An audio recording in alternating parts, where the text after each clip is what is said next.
Zviri sei my diaries, Laina Musariri, how are you? Maginyasha, how are you? Rumbi lerato sitole, ndeipi wedue, nasi Tuesday inenge inonetsa, Max Masibanda. Cherima too early, Cherima SIS MELLY, not me. Neria Simon, how are you? Sekai Runyowa, how are you? My B Maps. Ndeipi Messi Chapepa ndeipi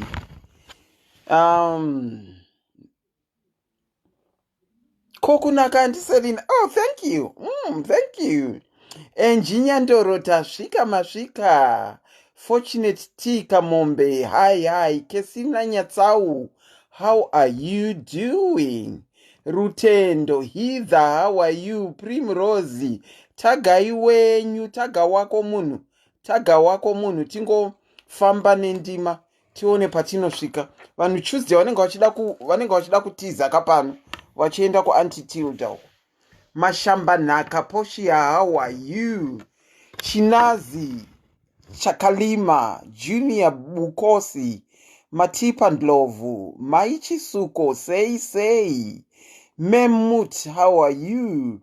Engineer Ndoro, Mavis Druke, Joyce Makuyana, Tembi Lakama, Peshi Mazuka, Muri say guys. Amanda Will, how are you? Look, Kadia. Ndeipi guys. Iwe maidhoidhoi zivai zvebasa tichatsvaga kubasa kwenyu tikaudza varungu kuti muri kuita zvokubirira kuona live. Maichisuko muri seiko? My B Maps, how are you? T Kunaka, how are you? Donald Mamboma, how are you guys? Tembi Lakamanda Mbokumoresa, Viola ndeipi? Julia Masquera say, Messi Marufu, how are you? Hamad Khan, how are you? Hamad Khan, I hope I was a ghost. My B Ndambokumoresa, Tanisha's mom, how are you? Tanisha's mom. Pascalia ndeipi? Brenda Sibanda ndeipi? Mahamad Khan ndati mhoro. Ndimhorese bheki kana usiri ghost neshona tinzwe. Nyasha Narisa, how are you? Kwaichiko panapa. Brenda Sibanda ndeipi wedwe? Muri sei guys. Muri sei nya love motsi ndeipi? Oh, I'm glowing. Oh, thank you. Diaries yakauya nezvimwe yaskana. Diaries yakauya nezvimwe. Yakutidzidzisa kupfeka. Shila noti kuti ndaisapfeka ba. But inini I don't. Handiende out. Saka kokupfekera kwacho hakuna. Hi Auntie Selina, Tabi Shailini ndeipi? Shedza iwako Susan Chiwomba, Shedza someone. Wini Madiwa ndeipi? Tamari Dziva ndeipi? Tetezi chaivo. Muri sei tetezi chaivo.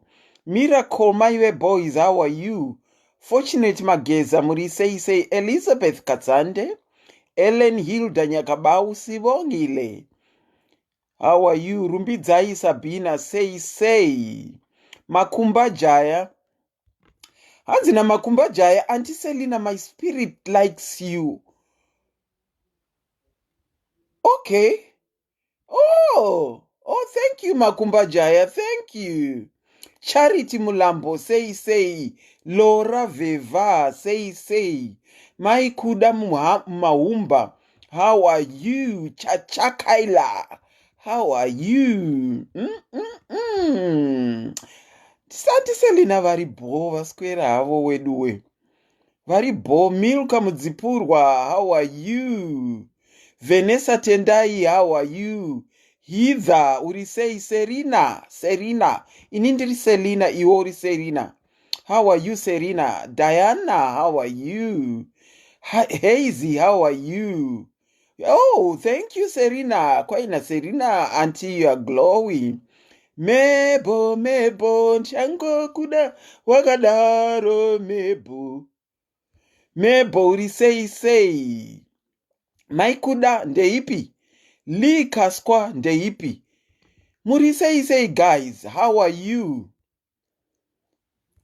Muri sei, weduwe.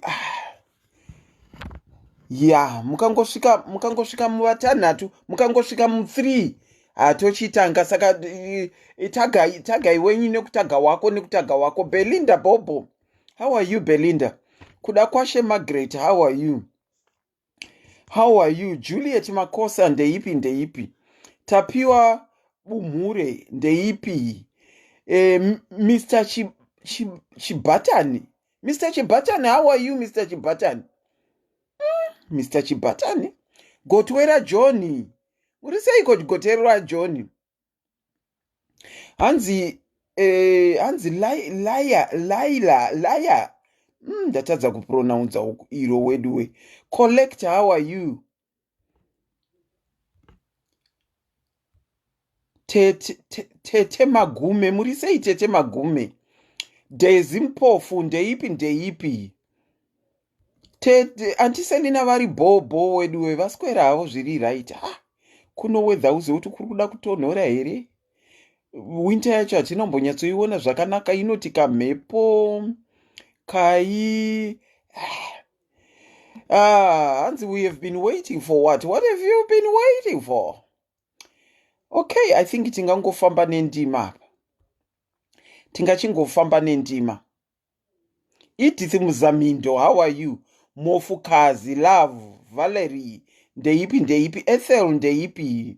Eunice muri sei. Ndoro Fiona, ndeipi. Anna Mary Louis, how are you? Tapiwa Bumare, ndeipi. Maswera seiko. Rega ndiise maoko. Maswera seiko madiaries. Maswera sei. Rega ndikuswedzei. Rega tikotanga nekupinda muchirongwa. I think vamwe vanozojoinira pamberi. Okay, the name is Auntie Selina and I am your host and presenter tonight on SIS MELLY's Diaries. Nasita we are yet another topic. Noti kuti takapedza topic ye relationship crisis, but at the moment we have put it on hold and it's on sabbatical leave. Saka relationship crisis is still going to come. We are still going to discuss about it, but tamboisa pa sabbatical leave.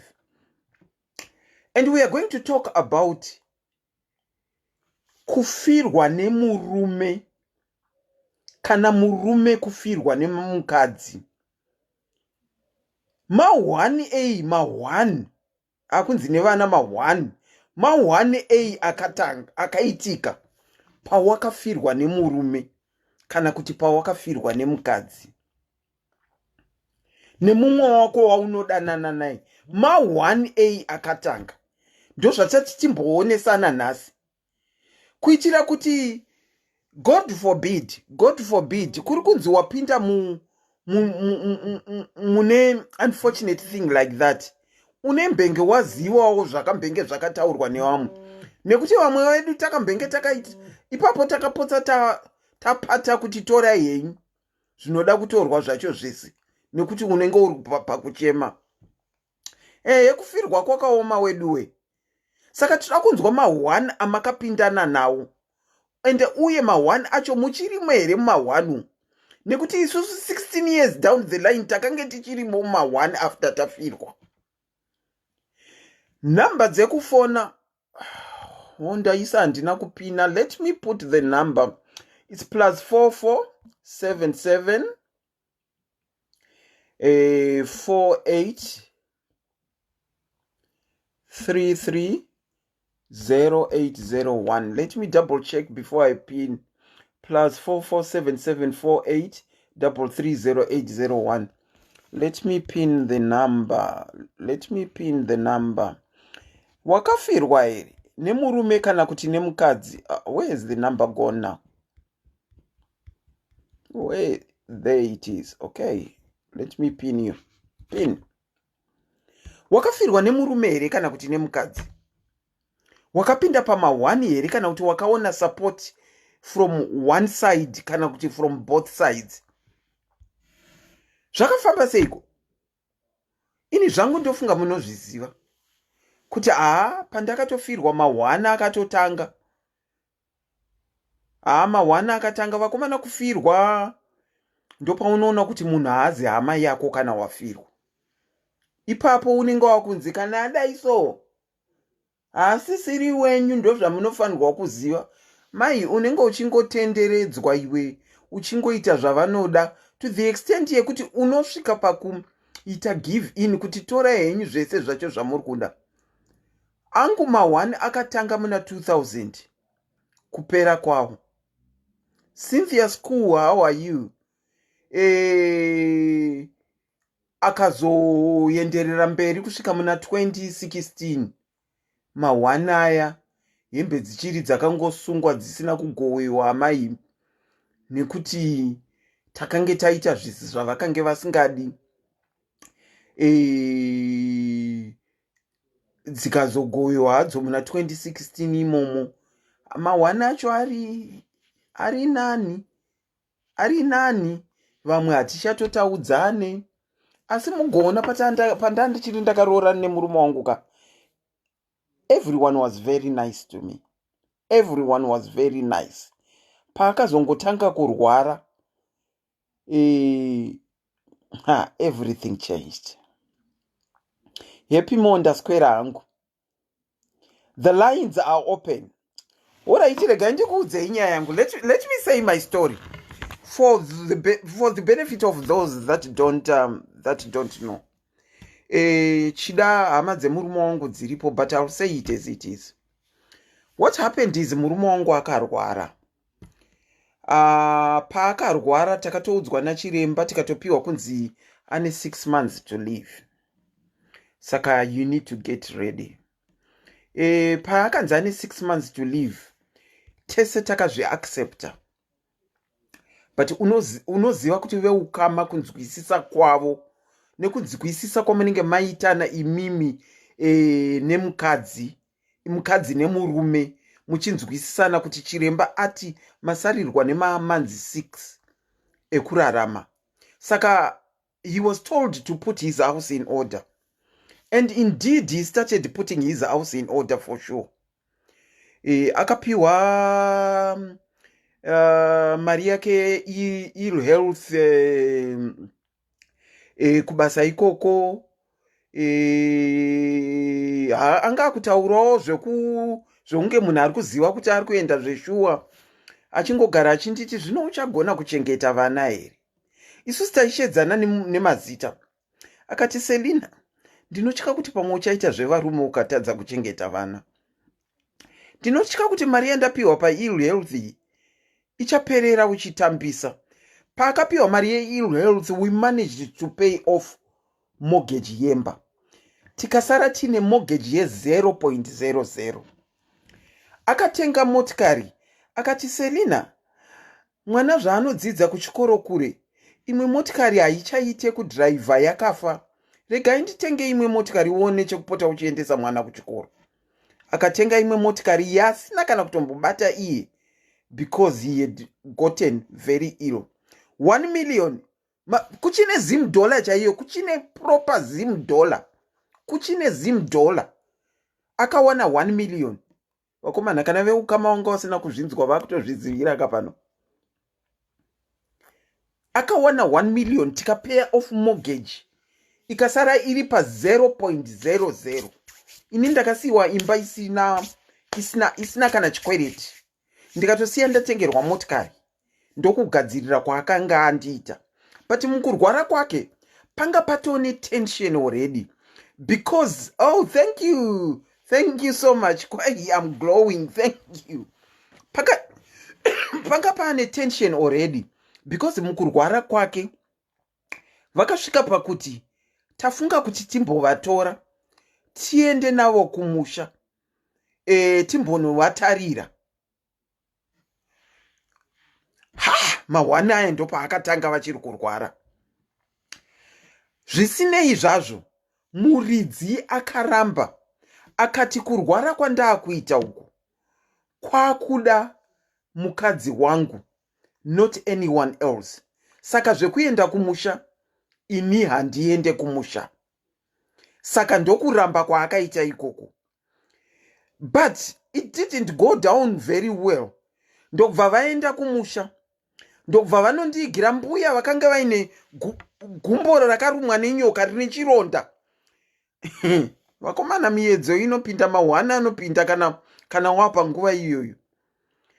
Kubva vanouya navo mbuya ivavo vaitozvirwarirawo zvavo, zvikanzi saka zvaaramba kuenda kumusha. Ava ndimbuya aitwa mukoma munin'ina waana amai here waamwene wangu, zvikanzi ndowamuchagara naye achitarisa murume kana muchirwara. Zvakandirambira, ndikati hazviiti, muri kundiigira munhu akarumwa nenyoka wokutarira ane chironda chake chinotoda kupota chichidhireswa kuti inini ndiende naye kuchipatara, ndiyeti panapa ndine murume ari kurwara. Munotamba imi. Ndakamusiyirwa murume wangu achirwara, kubva vasumuka, mubva vaenda, mubva vadzokera nambuya kumusha. Ndokubva arwara zvekurwara zviya murume wangu, up to the point yekuti one evening I remember ndaona kuti munhu zvinenge zvisina kumira zvakanaka. Ndobva ndashedza ambulance dzanzi dzichiri kushanda ipapo. Ambulance dzanga dzichiri kushanda. Remember ndati 1 million yanga iri maproper $. Vandashedza ambulance. Ndobva yauya ambulance.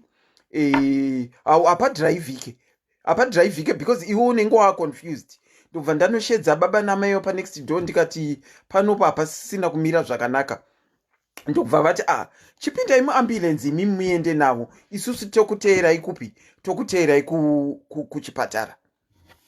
Kubva vateera kuchipatara kuya. Wedwe, kana usati wamboona munhu achienda soka, unenge uchingoti ndizvo here, handizvo here, ndizvo here. Tazonzi chienda henyu kumba kuma early hours of the morning. Tadzokera kumba ndina baba namai vaya vepa next door. Tadzokera kumba tiri munzira kuenda kumba. Munoziva munyama inongoda kuteera pasina pese pese. Tasvika tiri munzira kuenda kumba, tato main road yekuti tinokona kuenda kumba kwedu. Taona maziwa iwayo matsotsi airura zvokurura zviya. Taona matsotsi vanga vari varume 4 kubva valaina in front of motikari. Saka takawaona from a distance. Baba vaidriver, mukadzi vanga vaine mukadzi wavo kumberi. Vakati azviite kuti timire kunoku, situation iri kumberi ukuka muri kungoiona. Ndati vakatsika mafuta, vakati panapa ndiri kutsika mumwe munhu, tinozonomira taakumberi, asi ndatsika mumwe munhu, nekuti tikamira tiri kurohwa tigotorerwa motikari. Vakatsika mafuta. Handiti vanhu vaya vachiramba vakamira vachifunga kuti vachanhikirikira, achamira chete. Vakazoita kunojamba 2 uko vatsika mafuta. Handiti takapfuurira pamba patinogara, because hatizivi kuti kwaive nemotikari dzakamira masaidhi here. Takapfuurira tikambotenderera tikazodzoka, vakandimirira ndichipinda mugedhi. Aya aitorakidza kuti mashuraka.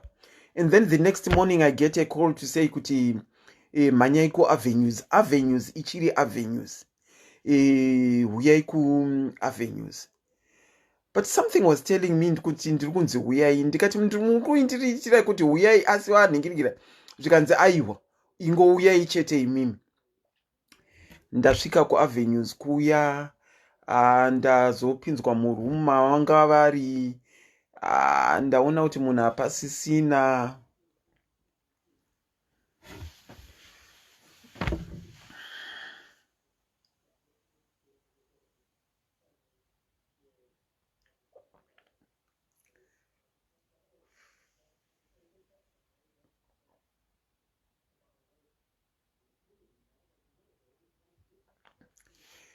ndaona kuti munhu hapasisina.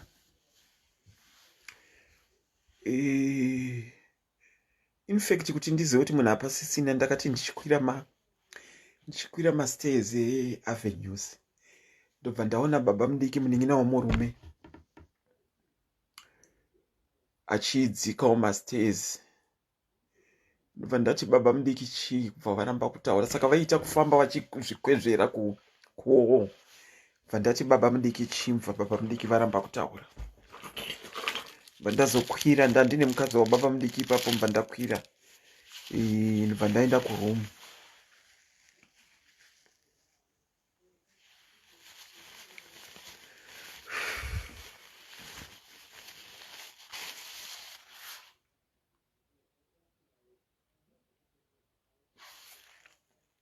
Ndakaona munhu pasisina, but mafambiro aita baba mudiki akatondiudza kuti munhu hapasisina.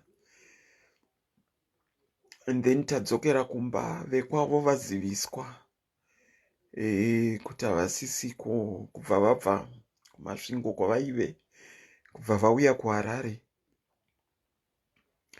Ndobva ndasvika kumba, ndopa ndakatoona kuti apa ndamira ndega. Ndaandoga, hapana chatovauya, hapana chatondichoka, hapana chandibvunza kuti chii chiri kuitika kana kuti zvii zviri kufamba sei, hapana. Fortunately, I had my late sister. Anga akati changamu. My late sister anga akati changamu. Uyo aigona zvevhinsi nezverafu. Uyo ndingatomuti aive my violence. Ndagara mukona muya. Vadecida zvese zvavanodecida, handiudzwi. Ndazonzi pakunotsvaga coffee handei.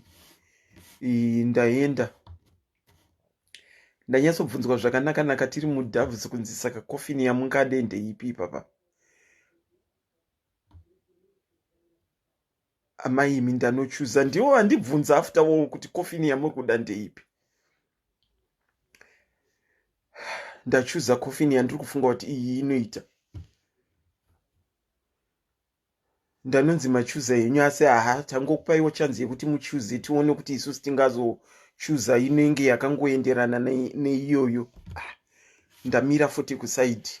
Ndanga ndangoita ndichingodzorwa ndikanzi uya ndoenda pavari, votaura zvavanoda, vodecida zvacho zvandinenge ndataura izvo, ivo vodecida zvavo zvavanoda. Nhasi ndauya ndakadressa, let me lighten up. Ndauya ndakadressa kudai to symbolize the years that I walked as a widow. Ndakagara makore stereki as a widow. Saka vazoronga zvese, vakati ndibvunza kuti muda kuti avigwe kupi. Ndikabva ndataura kuti akavigwa muHarare zvinenge zvakanaka, nekuti vana vanenge vachiona baba wavo vari padhuze. Yakaita nyaya. Yakaita nyaya yakanoparidzwa. Tasvika kupi? Tasvika kumusha. Caller, let me call you back. Caller vari kukola kuda kushare, let me call you back. I'll just finish off story yangu.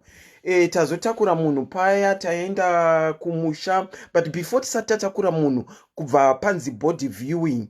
Mukomani munin'ina mubva waitira nharo achiti hapana body viewing inoitwa. Munin'ina achiti body viewing inofanirwa kuita nekuti munhu anga ane shamwari dzake pano, pazoitwa nharo yazoitwa body viewing iya. Amai tanopindawo kamukiyu yebody viewing. Amai ndichinoti handiti munenge muchibva kwamunenge muchibva muchitenderera nepabhoxi so oka. Ndanoti kumakumbo uku ndakutenderera kuti ndiende makofini aya anovhurika one way kuti ndiende kokunovhura kuti uite body viewing. Amai ndichinosvika kubva ranzi kwiba kuvharwa kofini. Kuvharwa kofini. Paita kurwiwa paya, murume wangu anga nemunin'ina aistenda by mistake. Paita kurwiwa paya, varamwidzana paya, munin'ina azorivhura zvenharo. Ndanzi maiguru uya muite body viewing, ndaita body viewing. Pano pakuenda kumusha, kubva varonga listi ravo. Mazuva iwayo 2000 petrol yainetsa stereki. Bva parongwa listi ravo, reve hukama chete. vekwedu vekumba kwangu munhu akangoinkludwa ndimai vangu vakanzi vanopinda mune coffin. Mai vakati ndinorwara nemakumbo, hazviite kuti ndipinde mune coffin. Zvikanzi saka kana musikadi kupinda mucoffin motsvaga yenyu motikari yekuenda. Saizvozvi motsvaga yenyu yekuenda. Paya mukoma wamai vangu akutomhanya kutsvaga motikari dzekuti tiendewo. Takazoenda nedzedu nedzimwe dzavanga vahaya dzedu motikari, ndokuenda kwatakazoita kunhikirikini kumasvingo. muHarare zvanga zviri zvishoma. Tasvika kumusha, aiwa mharidzo yaiveko nevakuru vemachechi ipapapa, vakuru vemachechi chaiwo. Handitauri hangu svondo yacho iyoyo, but vakuru vemachechi vachiparidza pajekerere revanhu kuti tazomubvunza mukadzi wacho kuti saka murume oradzikwa kupi, nekuti rukuvhutero rwake ruri kuno kumasvingo. Tikazoudzwa zvekunzi ngaaradzikwe kuHarare. Ndozvinonetsa. Ndosaka tichikurudzira kuti roorana ive matongo. Munhu wechechi akapfeka uniform yechechi ipapo nemabheji, akapfeka uniform nemabheji. Ndosaka tichiti roorana ive vematongo. Zvino wedu mwana akanga akanoroora born location. Inini I was born and bred in Harare. For me to know kuti kune kumusha, ndakatotanga ziva kuti kune kumusha, dzimba dzekumusha dzakaita sei ndaroorwa. That is when I got to know dzimba dzekumusha. Ndakazvarirwa muHarare. Ndo zvatiri kuda vanhu munadzidzira kukurudzira vana kuti varoorane vekumasvingo. Ndiri kungochekwa nemudumbu, ndiri kuda kureacta ndichingonzi nyararakani zviitwe zvipere, nyararakani zviitwe zvipere. Paitwa maformality aya ekunzi kana murume afa hauve iye ari kunyora chechi yangu iyoyi ndiani? imi vanhu ina handina kumbotaura chechi yemunhu. Ndazonzi handisvike kuguva ndazvuzvuridziswa mbereko. Ana mbuya varidzi vemunhu vari kunditi uya kugeze mvura, ana mai vari kunditi haikona kugeza mvura dzavo dzavaisa. Ndaconfused. Mumwe ari kutiita, mumwe ari kuti usaite. Handiti vakavigwa sanhasi. Mangwana netensheni yaivepo, ndakasumuka. Mai vangu vakandisumudza nemukadzingina wangu. Mukadzingina wangu akati, mai guru mukasara muri pano ndeyekwenyu, isu taakudzokera. Ndakangopindawo mumotikari ndikadzokera kuHarare, and that was the end of the story. And then at one time ndichingofila kuti ndoda kumbodzokera ndinoona pakaradzikwa murume wangu. I remember mwana wangu ndandichiri kumubereka anga ari mumanapukeni ipapo. Ndanyatsotaura nana tete, especially tete one, vaduku vacho vanozviziva. Kana pane aripo vaduku vacho vanozviziva. Ndataura nawo ndati ndoda kunoisa maflowers zvikanzi uyai. Kubva ndakwira bhazi rangu ipapo nevana vangu, mumwe chiri chidiki, mumwe ari kumusana. Ndakwira ndatenga maruva angu, ndaenda ndasvika pagrowth point. Iye ikoko kwacho uraichi, ikoko kwacho kwamuri kutaura ikoko. Ndasvika pagrowth point. Zvikanzi natete vaduku vacho, nekuti tete vaduku ndo vaizvinzwa. Ndinozvitaura, tete vaduku ndo vaizvinzwa. But muupenyu vhiri rinotenderera iri. Zvikanzi hazviite. Tataura nasabhuku vati hanzi hazviite kuti musvike mumusha. Ndozvandakaitwa.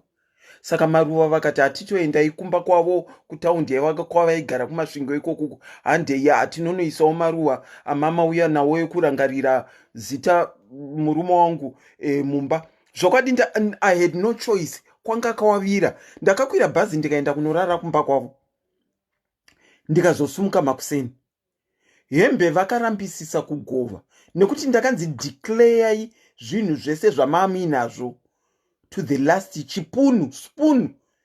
Monyora pasi zvese zvamami nazvo to the last spoon. Munin'ina wamurume wangu akati hapana chinonyorwa, zvese ndimune right, mune muchato maiguru, zvese ndimune right yazvo. Saka vaingoita kurwirana so, but munin'ina wamurume wangu stood by me zvisingatoiti. Handiti ndazoramba kunyora list iya to the last chipunu chakange chataurwa. Ndazoita estate ndichifambira nemunin'ina wamurume wangu. It worsened things. ndamanija kuita zveestate, maletters of administration ese ndaanawo, ndaita process yese inodiwa, ndapedza. Vakati hatidzigove hembe. Vakaramba kudzigova for the next 16 years. Hembe ndakasara nadzo zvazvakaita akashaya 2000 and then 2002 bva ndadecida kuti ndakuuya kuno kuuk. Ndashaya kuti zvino hembe dziya ndodziita sei. Baba vangu vakanditi murume haana ngozi asi mukadzi ndiye ane ngozi. Ndokubva vandiudza zvokuita. Ndakuzvitaura iko zvino kuti ndibva ndavakirira chimba chesimende. Ndokubva ndanotenga matranki chaiwo 3 kubva ndarongedza hembe imomo. Asi neguilt yekuti ndingarongedze hembe dzemurume wangu ndigodzisiya dzakadaro. Amai, kubva ndatorawo nedzangu kubva ndarongedza imomo because ndandine guilty conscience yekuti handingongodzirongedza dzirimo dzakadaro. Bva ndatora bva ndanorongedzawo nedzangu imomo for me to comfort myself. Ndobva ndanyatsosiya ndasila chimba ichi, kusila zviya. Saka over the years I tried numerous times kuti hembe ko dzinogoyiwa rini vachiramba, hembe dzinogoyiwa rini vachiramba, hembe dzinogoyiwa rini vachiramba. Pazoita Facebook, idzo Facebook idzi. Munoziva kuti Facebook inoparira. Ndakanganwa zvokuswera ndichibvunza kuti hembe dzinogoyiwa sei. Ndazoonawo giribheti wangu wandaona. Haikona tiri kumaholiday tiri kuenda kumaholiday nagiribheti. Giribheti murungu. Tiri kuenda kumaholiday nagiribheti. Tiri kupota tichiyanika mapikicha pai. Izvo zvokunzi ndakauraya ina hazvinombotaurwa munzeve mangu. Kana zvakataurwa ina handinombozvinzwa. Vanofanirwa vakataura pachavo. Ndazoona giribheti wangu paya. Takuenda kumaholiday, takupota tichinanika mapikicha pamaholiday. Ndazobvunza futi kuti hembe, kuti saka hembe muri kufungei? Ndikabva ndanyorerwa email natete vadiki. Zvikanzi, takutoona henyu kuti makacharika hembe. Nekuti makutsvaga varungu muchipikichana muchiisa paFacebook. Asi musati mapedzerana nezvinhu zvemurume wenyu. Email yandiri kunyorerwa iyo. Therefore, makacharika hembe. Saka kuti tigove hembe, munofanirwa kubhadhara $1,000 yekuti tigove hembe. $1,000 yakanzi inofanirwa kutenga mombe 5. Dzekuti titi kana taakuenda kuti taakunogova hembe, vakuru vemumusha tinovarakidza kuti akacharika ningirikini hembe, akaita zvevarume, saka ndiwo muripo waakaita. Inigu mune mombe kana 1 kwenyu, dzangu mombe 5 ndio dzamakuda kuti nditenge. Ndokubva ndanyorawo bheki, ipapo dzanga dzaakutachawo. Kubva ndanyora bheki ndikati over my dead body. 1,000 yamuri kutaura handibvisi. Ende handibvisi. Kana musingadi kuningirikira, kana musingadi kugova regerai. Handina kuibhadhara. Vana vangu vakazoti vakura, kubva watanga kuzvifambira vega kuti imi vamwe vanhu vese vakauya vakafa mumusha umu, vakavigwa 1. Imimi muri kuramba makangotibatirira, hatisi kuziva kuti zvinofamba sei. And then ndopa wakazoita process yekutanga kunorova mwana wangu bva ndamuti zvavabvuma chendai munorova zvinhu chiwall chiya chendai munorova chiwall chiya muburitse hembe. Kubva vanorova muchiwall chiya mubva waburitsa matranka anga arimo 3. Haiwa hembe dzanga dzichiri because zvokurova chiwall zvakazoitwa ndadzokera kumushaini. Dzanga dzichiri intact, dzakamira dzakanaka. Trunk inochengeta zvinhu, and yet tanga takaivakirira kunge, because at one point ndakambonzi takanzwa makadzivakirira makaita makuva 2 remurume nairo guva rehembe, saka pane makuva 2.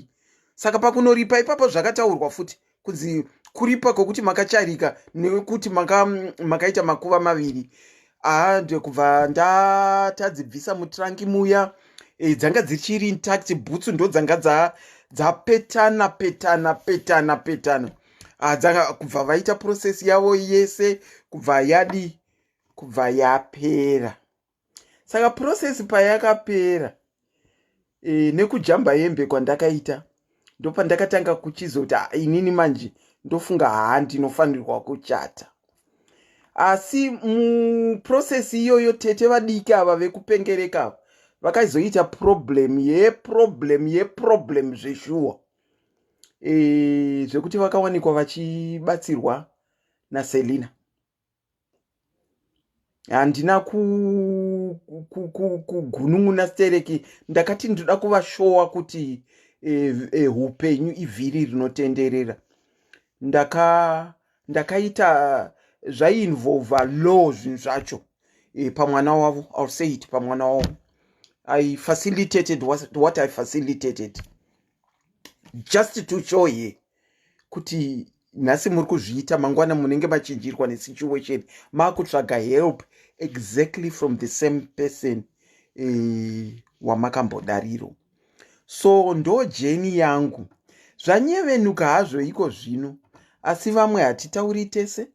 Ndakapedzera kuvaona 2000 nanhasi, because ndakabereka ikoko. Ndikaenda kumusha ndinowana nguva dzandinotora vana vangu ndoenda kwatete vakuru kumasvingo.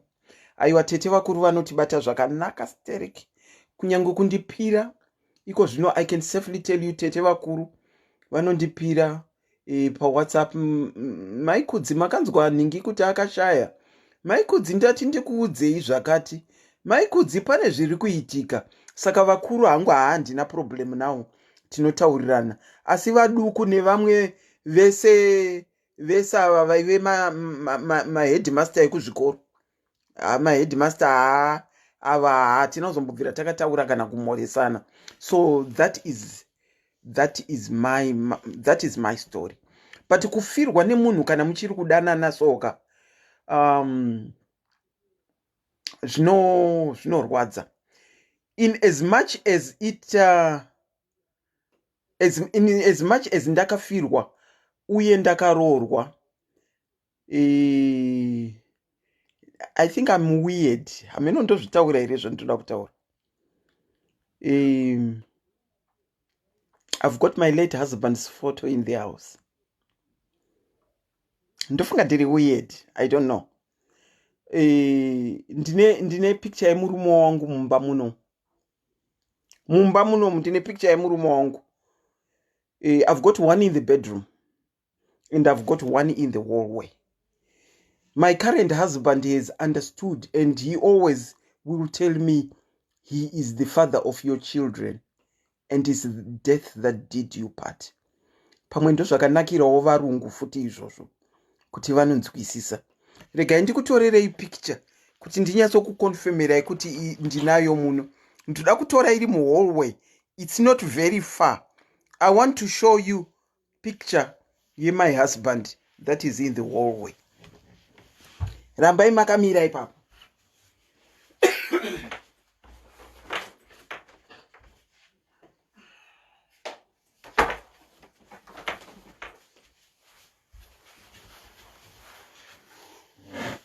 Okay.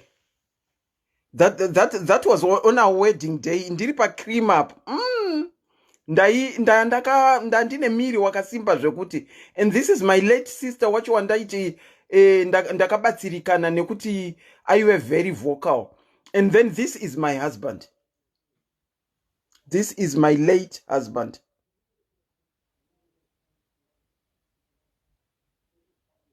That's my late husband. So you can see it's framed. And it's very much in the house. And ya ari ega, ndinayo bedroom. My late husband's photo is in the bedroom. And he understands very well. And he will tell you kuti he's not a threat to me. He is gone. He is your father's children, and therefore I give him that respect.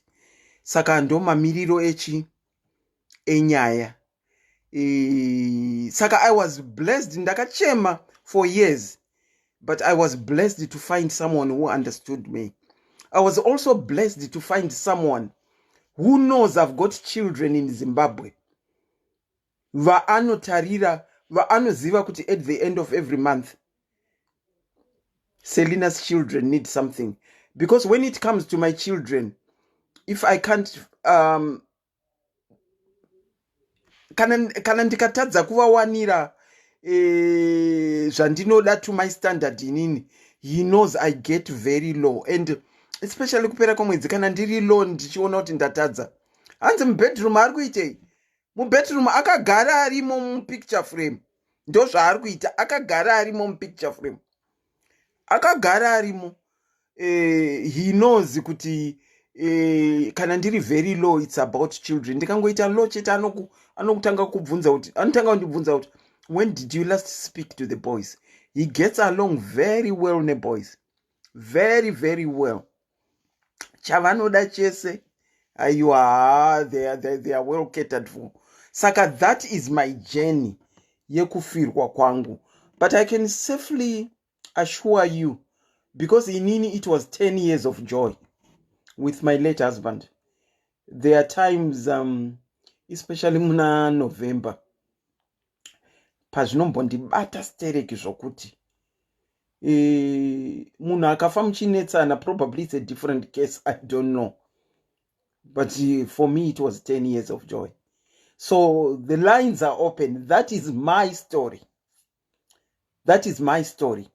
Asi izvi zvandakapfeka to symbolize topic yatiri kutaura nhasi. Inini handina kumbobvira ndakapfekedzwa black. Kutotangawo kupfeka black just for the show. But inini handina kumbobvira ndakanzi pfekai black. Saka dzimwe nguva futi ndakaona kuti sometimes you have to take risks. Because munhu akafa, handiti munoziva kuti mabank accounts anovharwa. Sorry, ndakukudzosera kumashure. Mabank accounts anombovharwa zvese zvinofriza, wotanga kuenda through zvema estate izvozvizvo. Saka time yandakaenda ndichigadzirisa estate, vakomana ndakambotambura. Ndakatambura to the extent yekuti ndaidya muriwo usina mafuta. Because kana uri mumba ine majura woka, vanhu havaone kuti zvii zviri kuitika. Ndakatambura to the extent yekushaya sipo yekugezesa. Ndakatambura to the extent yekushaya nhingirikini mafuta ekubikisa. I remember mai vangu vaiti kana vachiuya vachibva kuGlenora, my mom didn't work. Saka my sister anga kuti ari kunidha kutarira kuna amai vangu, onidha kutarira kumhuri yangu, oitawo zvake zvaari kuda kuita. Saka it was too much for her. Machimamboshaya sendi. Ipapo fuel yainetsa number 1. Number 2, mwana wangu aidzidza kuMount Pleasant kuGroombridge. Ndokwataimuendesa. Fuel aiwa, hapana mari yekutenga fuel. Oenda nemakombi, handina mari yekudzoka kombi, yekuti adzoke nekombi.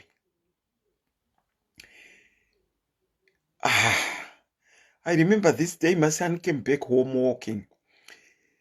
Because I remember tanga taverengedza masenzi ekuti aende, tikaverengedza masenzi ekuti adzoke.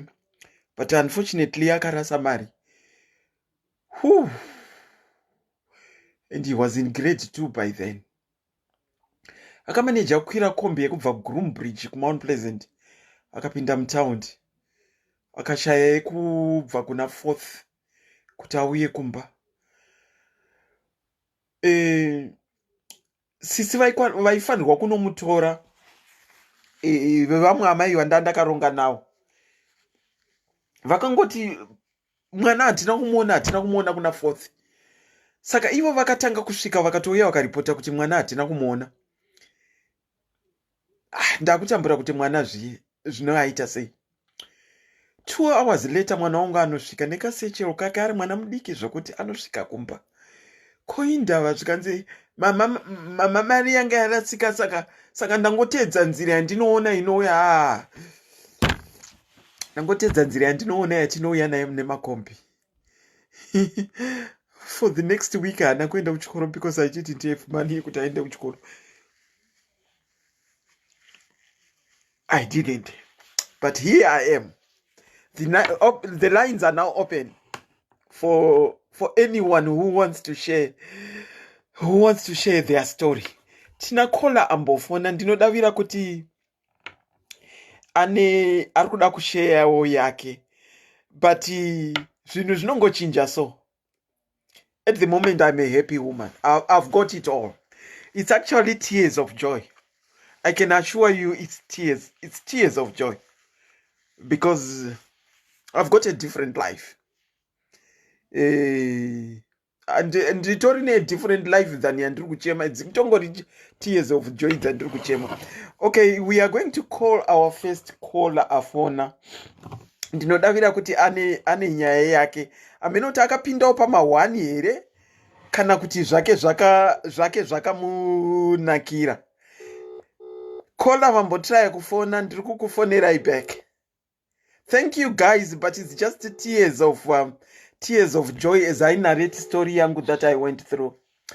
Caller, tinokuchingamidzai pachirongwa SIS MELLY's Diaries. Nhasi topic yedu kufirwa nemurume kana kufirwa nemukadzi, mahwana akatanga here kana kuti zvenyu zvakaendeka? Okay, let me start. I think that's I mean what I can say. Anyway, I never bogara marriage. I think for one day, what of this show married, then end up kunogara nemurume the next day passed out. Wow. Yeah. So what really happened is a good thing that I know PC one day. That PC on my river and I know take and so title vakunotenga property, but iya anokwanisa kuzoya neni kumba kuti ndinodrivera property yakabva ndakuti ndakuenda kubasa. Nangota is fine. That was on Sunday. This is 20 last year. This is 20 or 21 this year. Then no, that is fine by 20. This was around by 4 o'clock. We stood, you know, we stood for a marriage first term. Then Mankwana by 2 o'clock no yet.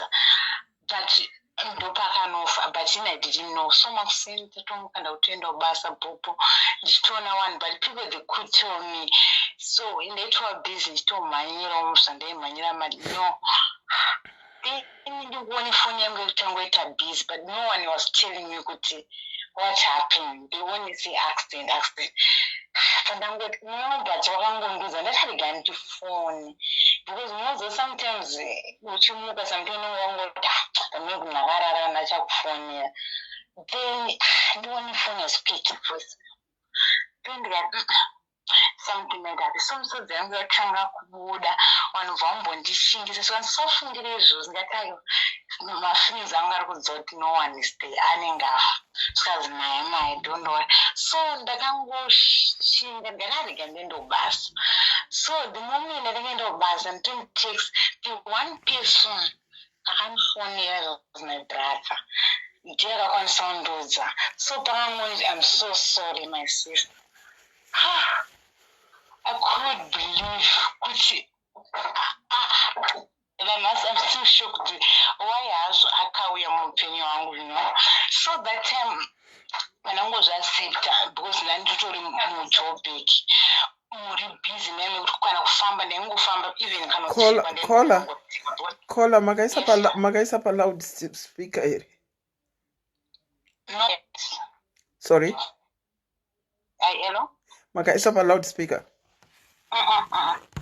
Okay, imbo try kutaura futi tinzwe. Okay, it's much better, I think. Okay, wait. There's a loud speaker and it allowed this. Hey, I think viewers, can you hear our caller? Can you hear our caller? Give me a thumbs up if you can hear. Okay. Ndipewo thumbs up if you can hear our caller. Saka mati makagara nemurume just one day and the next day he was gone. Yes, yeah, one night. I'm so sorry. Just one night. One night. And I don't know what it is. Anzi, you need to speak up. It looks like people can't hear. Vamwe vari kuisa thumbs up. Mune ma-earphones? Yes. Mune ma-earphones here? Handina, pane chandakatomboisa. Mune imwe live here background? Mune imwe live here No, handina. Okay, because I can hear myself speaking after I speak as well. Okay, let's go on. Let's go on. People are saying no, it's not clear. No, let me cut you off and bring you back. Let's try that. Okay, thank you.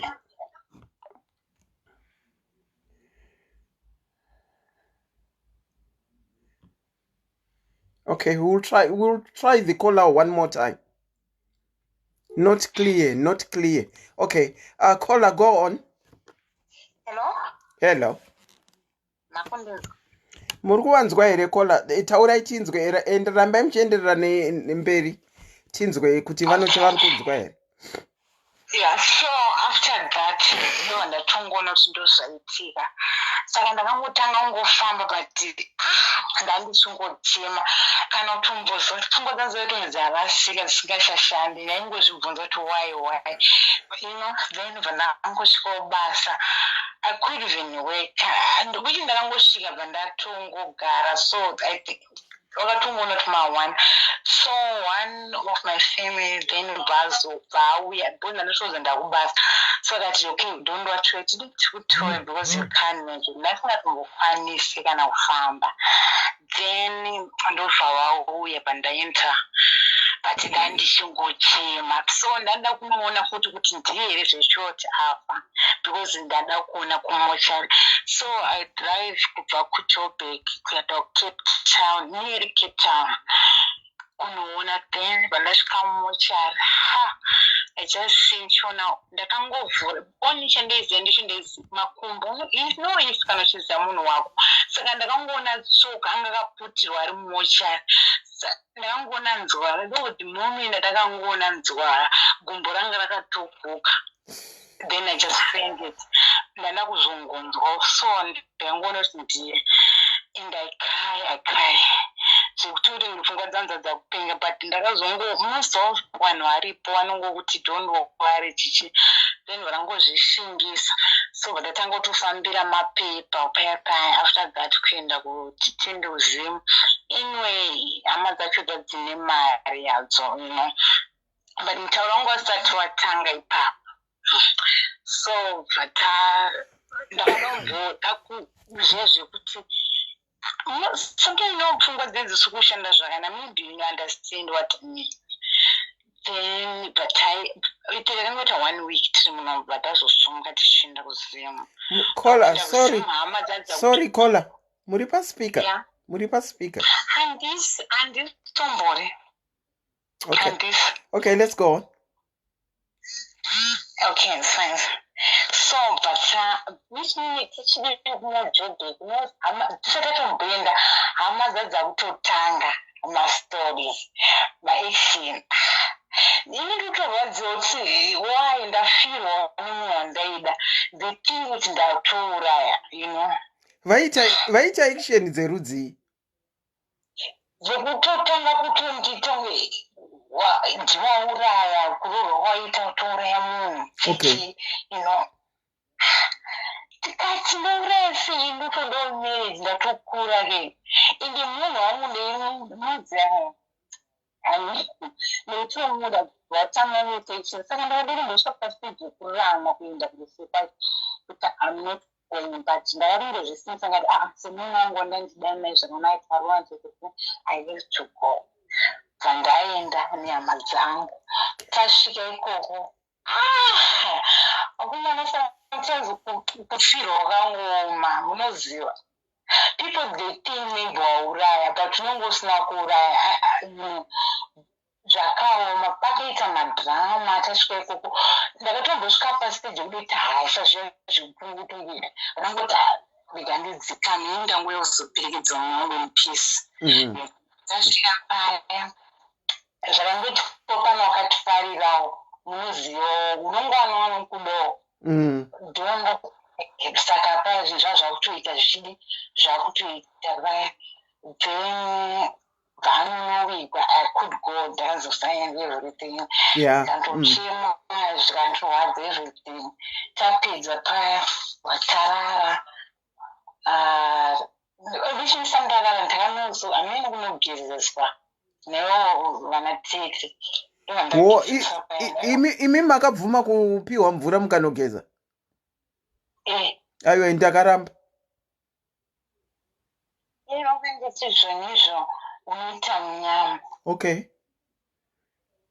so also I didn't know anything brain dzangu dzaitomudzi kutacha I know because even kutenda kwandakaita kuafrica ndakatosiya passport ndakaenda ndisina kana nehembe yekupfeka kana anything zvakazototera ndakangoku amene kuti dzadziri mwene kana kuti from vatapedza pa ndazonogezeswa manheru kana kudyiwa kumwana chikafu chika achidyike I know you can say that again kana kusatombonzwa ndakaondosvika pabonzi any after that ndadzoka nokuti ndisandadzoka mangwana vanhu vanga kungotiparadza ngati pana pachagarika bhozi ntauro yange yawanda so wakandaidza vakwanikweshena unenhumbere everything property that property ndiyo yakatengwa iyoyo kana muchida munoya muchitora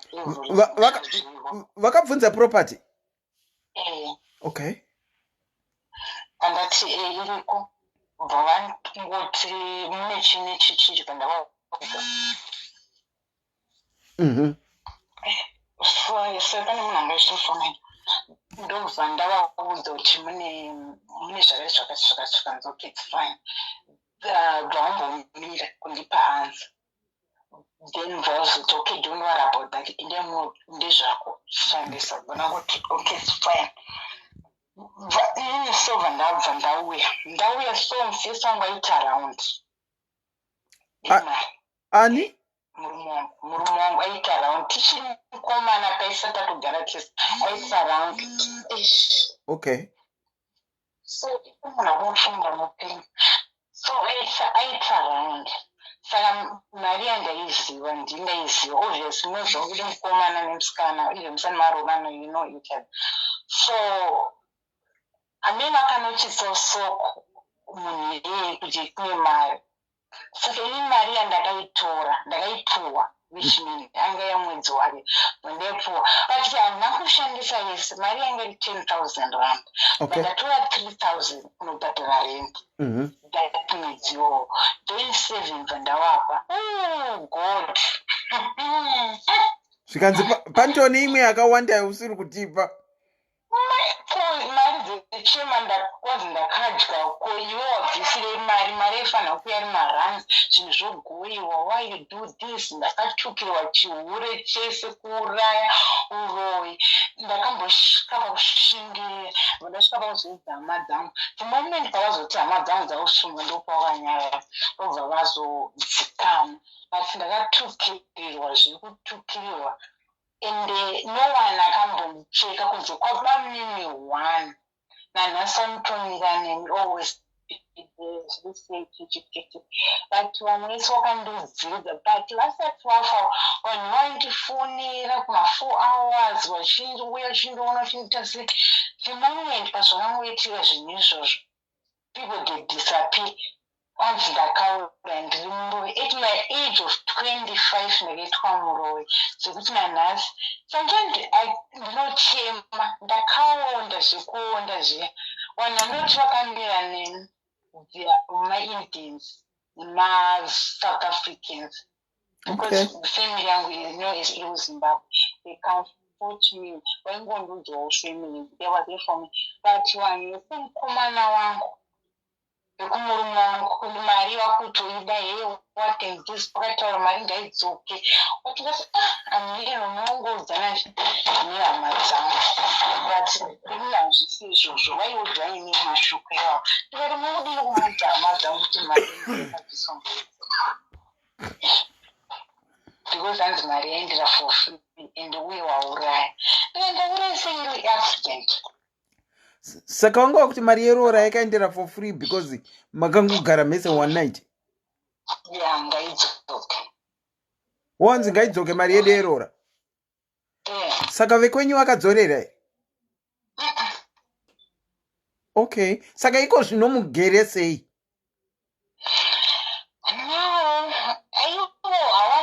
Vakazopindira hama dzangu dzakusimudzwa musoro because apo yangu ndataka because ndanakanyarara ende ndichiri kuchema you know so they are attacking me and nagging me and call me names you know zvakawanda ndakadaidzwa mazita mamwe kuti nanhasi ndinongoti mwari nditodowanimiriti but handina kuuraya. Yeah, vari kubvunza kuti anga ane mwana here? No children. Ndisati haina kubatawo mimba handiziwo. Hayo vanga vasati vane vana, vanga vasati vana. Saka iko zvino muchiri kutaudzana here kana kuti munongotaudzana nababa mudiki? Aiwa, takangovita zverufu ndichingobva kumusha chirimba mari yebhazi ndo zvakangoperera ipapo. Because vanhu vakandishungurudza ndivana tete varona baminitu wakamira neni. Okay. Nanhasi vachishungurudza. Ana tete ndio wakashungurudza.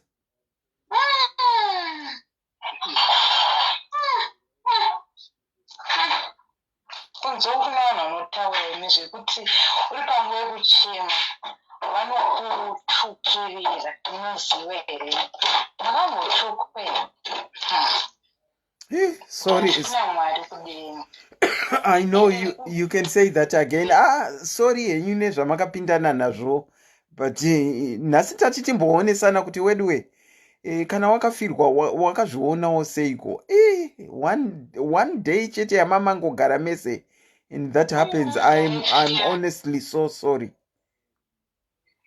Ndikatukirirwa ndikaita sei kana ini chandakangozviti even kurufu kwazvo zvazvakaoma vaingondifiyamira zvokuti I told you ndakaenda ndisina hembe. Mati makaenda musina hembe. Zvatombotohwa zvekuti unovhura kuti paumbosiya hembe dzaumbopuhwa paya unodzoka dzisipo unzi wakadini kuya nehembe unotombosunovhiringika se ndokuti ndakagara nehembe for 3 days andakaenda same hembe idzodzo.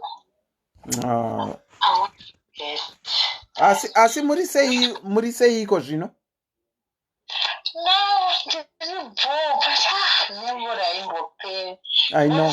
Other thing chinonyanya ndirwadza munoziva kune kune vakomana vane rudo kunze not just food vanenge vada kushandisa uri for sex no vanokuri then after that vanonge vambonobva atorwa namwari then vauzosangana nezvimwe zvinhu kunzewo zvakasiyana nezvemfesi unongoti mai makatora wangu no.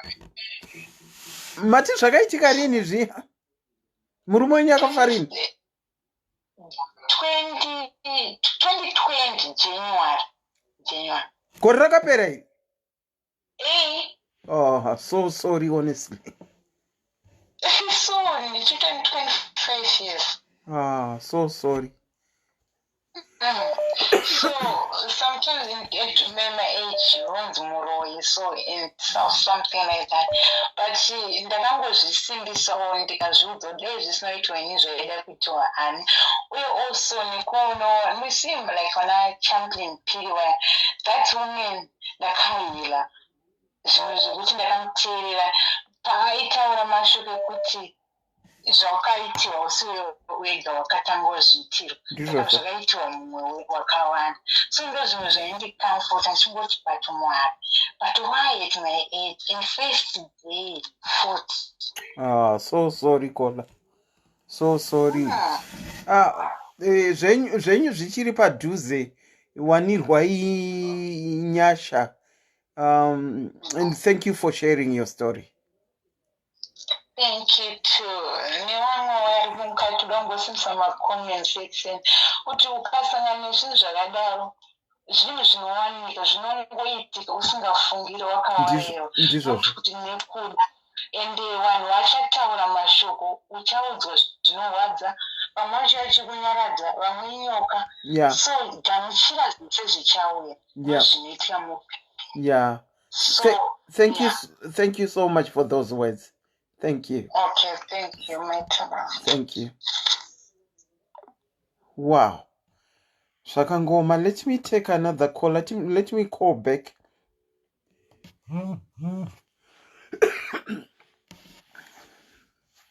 I'm trying to call back another caller who called. My calls anenge akati one day ndikutry tinokuchingamidzai pachirongwa SIS MELLY's Diaries. Maswera sei?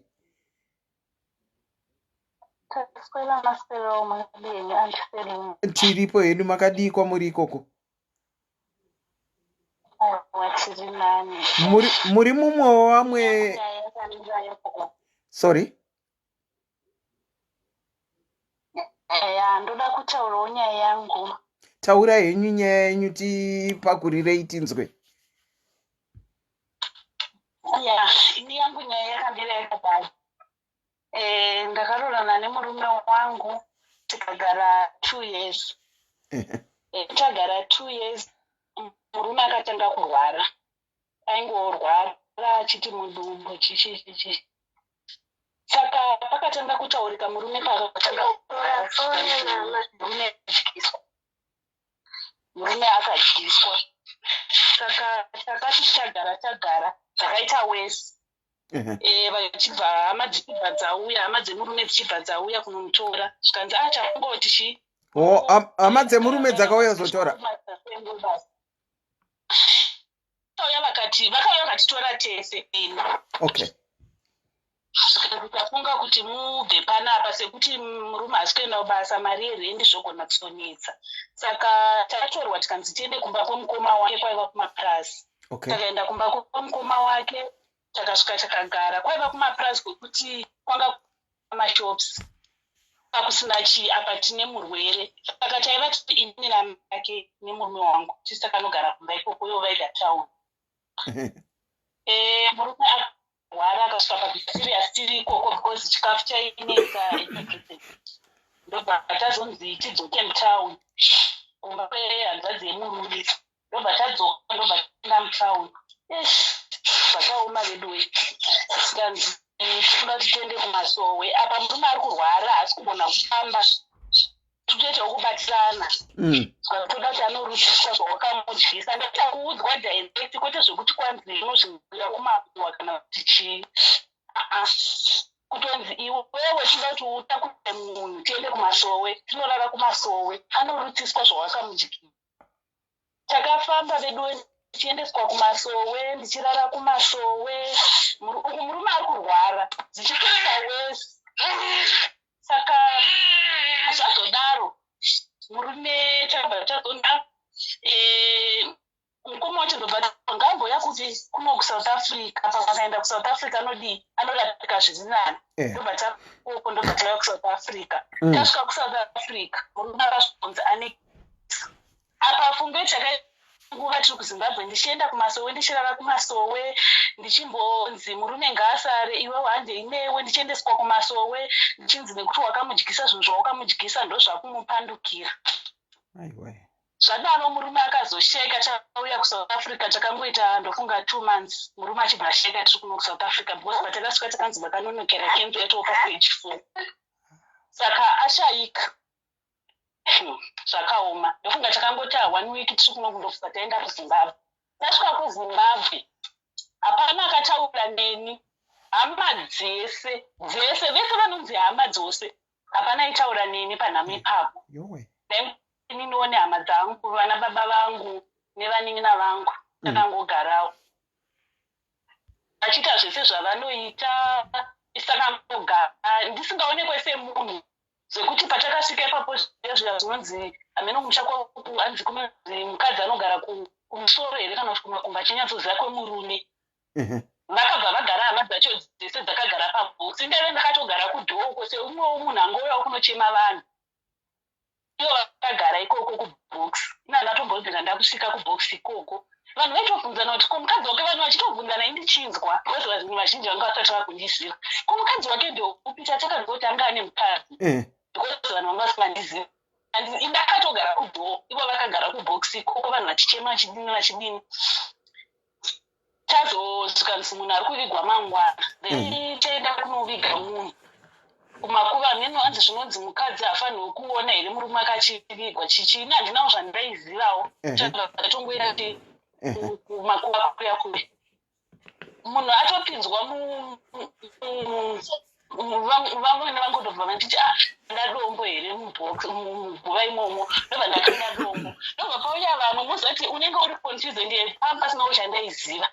Vamwe ndobva vauya zvikanzi wanga singafanirwi kuona murume akachivigwa zvinozodini zvinozoita kuti ashaya mbereko zvinozodini. Kubva ndatorwa futi ndokubva ndadzoserwa kupi kumba. Ndobva tagara tapedza zvikanzi tiri kukumbirawo hembe dzemwana wedu. Laki rekuti ndandarongedza dzimwe dzetu dzandanga ndinadzo kunoko. Ndobva ndavapa hembe.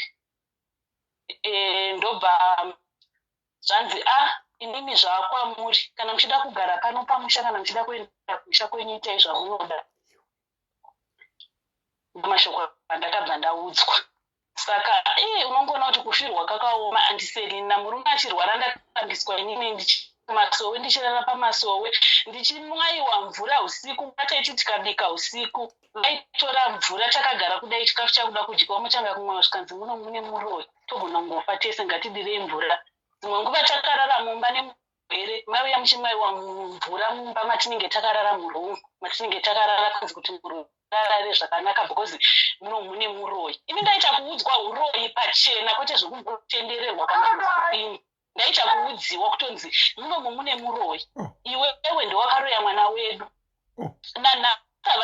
Handina wandotaura naye kuhama dzake dzose nanhasi. Vanongoti mwana wedu akatorewa. Vatombozvibhirire zvese zvekuti akazoya kunoka akabatwa kenzi. Kunze kwamukoma wake ndo vanongozvibvuma ngoti akabatwa kenzi because ndo vachaive navo kunoku. Dzimwe hama dzose hadzizvibvumi idzodzo. Kwanzi wakamuroya. Saka makasiyiwa muine vana vangani? Ndine mwana 1. Mune mwana 1. Saka ave ukama hapana anouyozonawo mwana. Kana kuto bamusi watangobva because takangoti tichiviga sanhasi vana baba vangu vakati handei nesituation panapa ndobva tangoenda. Hapana kana anongobvunzwa mwana ari sei kana kuziva kuti mwana ari kupi. Hapana. Saka ini ndakabva ndangonyararawo because ndingaitawo sei vanhu vachona havatombobvunze kana kubvunza kana kuti ndichokuviga sanhasi takabva taenda ana taura neni kubva ipapo. Vamwe vakabva vatondibhoka. Yowe. Hembe handitoziva dzakazogoniwa here dzemurume kana kuti hadzina, kuti guva rakavakwa here kana kuti harina handizivi. Hapana chamuchaziva nezvacho. Handizivi. Wow. Handizivi nezvinhu zvese. Vana baba vangu vakangoti handei. Saka zvekumba kwataigara ndakangobva kuti vakazvitora. Handizivi. Property vakatora futi? Because ndinodavira kuti makazodzokera kuSouth kai?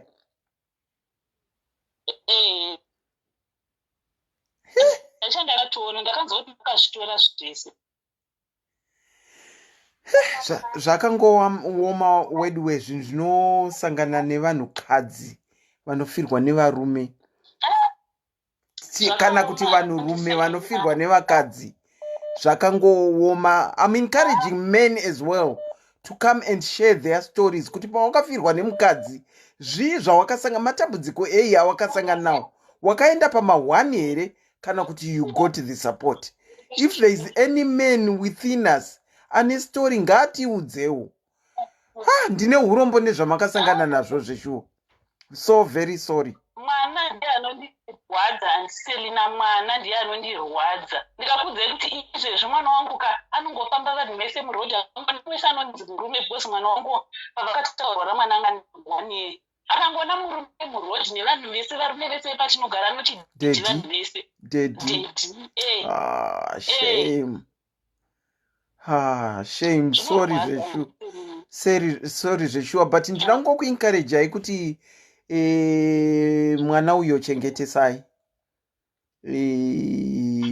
Ndiye anogona kukutarirai mangwana.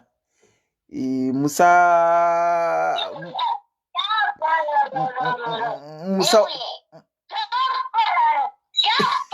hanzi chiko nanana.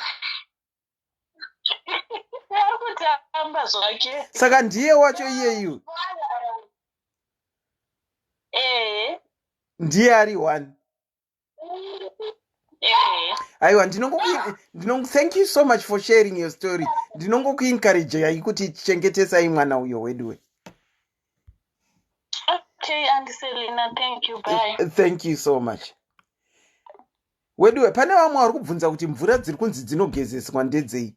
To say the truth, ina handizivi up to today, ina handitomboziva kuti mvura dzaunenge uchipiwa kunzi ugeze ndedzei. Ina handizivi, indataura zvemvura dzekugeza. Ndiri kuonawo kola ava vataura zvemvura dzekugeza. Handizivi, but nekuti unenge uri kuchemaka ukapusa unongonogeza mvura dzacho. Tinokuchingamidzai pachirongwa SIS MELLY's Diaries. Maswera sei? Maswera hangu, maswera sei andi? Taswera sei? Mune yenyuwo nyaya? Yakaoma. Yakaoma, tipirei tinzwe. Ini ndakarorwa 99. Okay. Patagara 99, 2000, 2001, 2003, remember Ashai. Okay.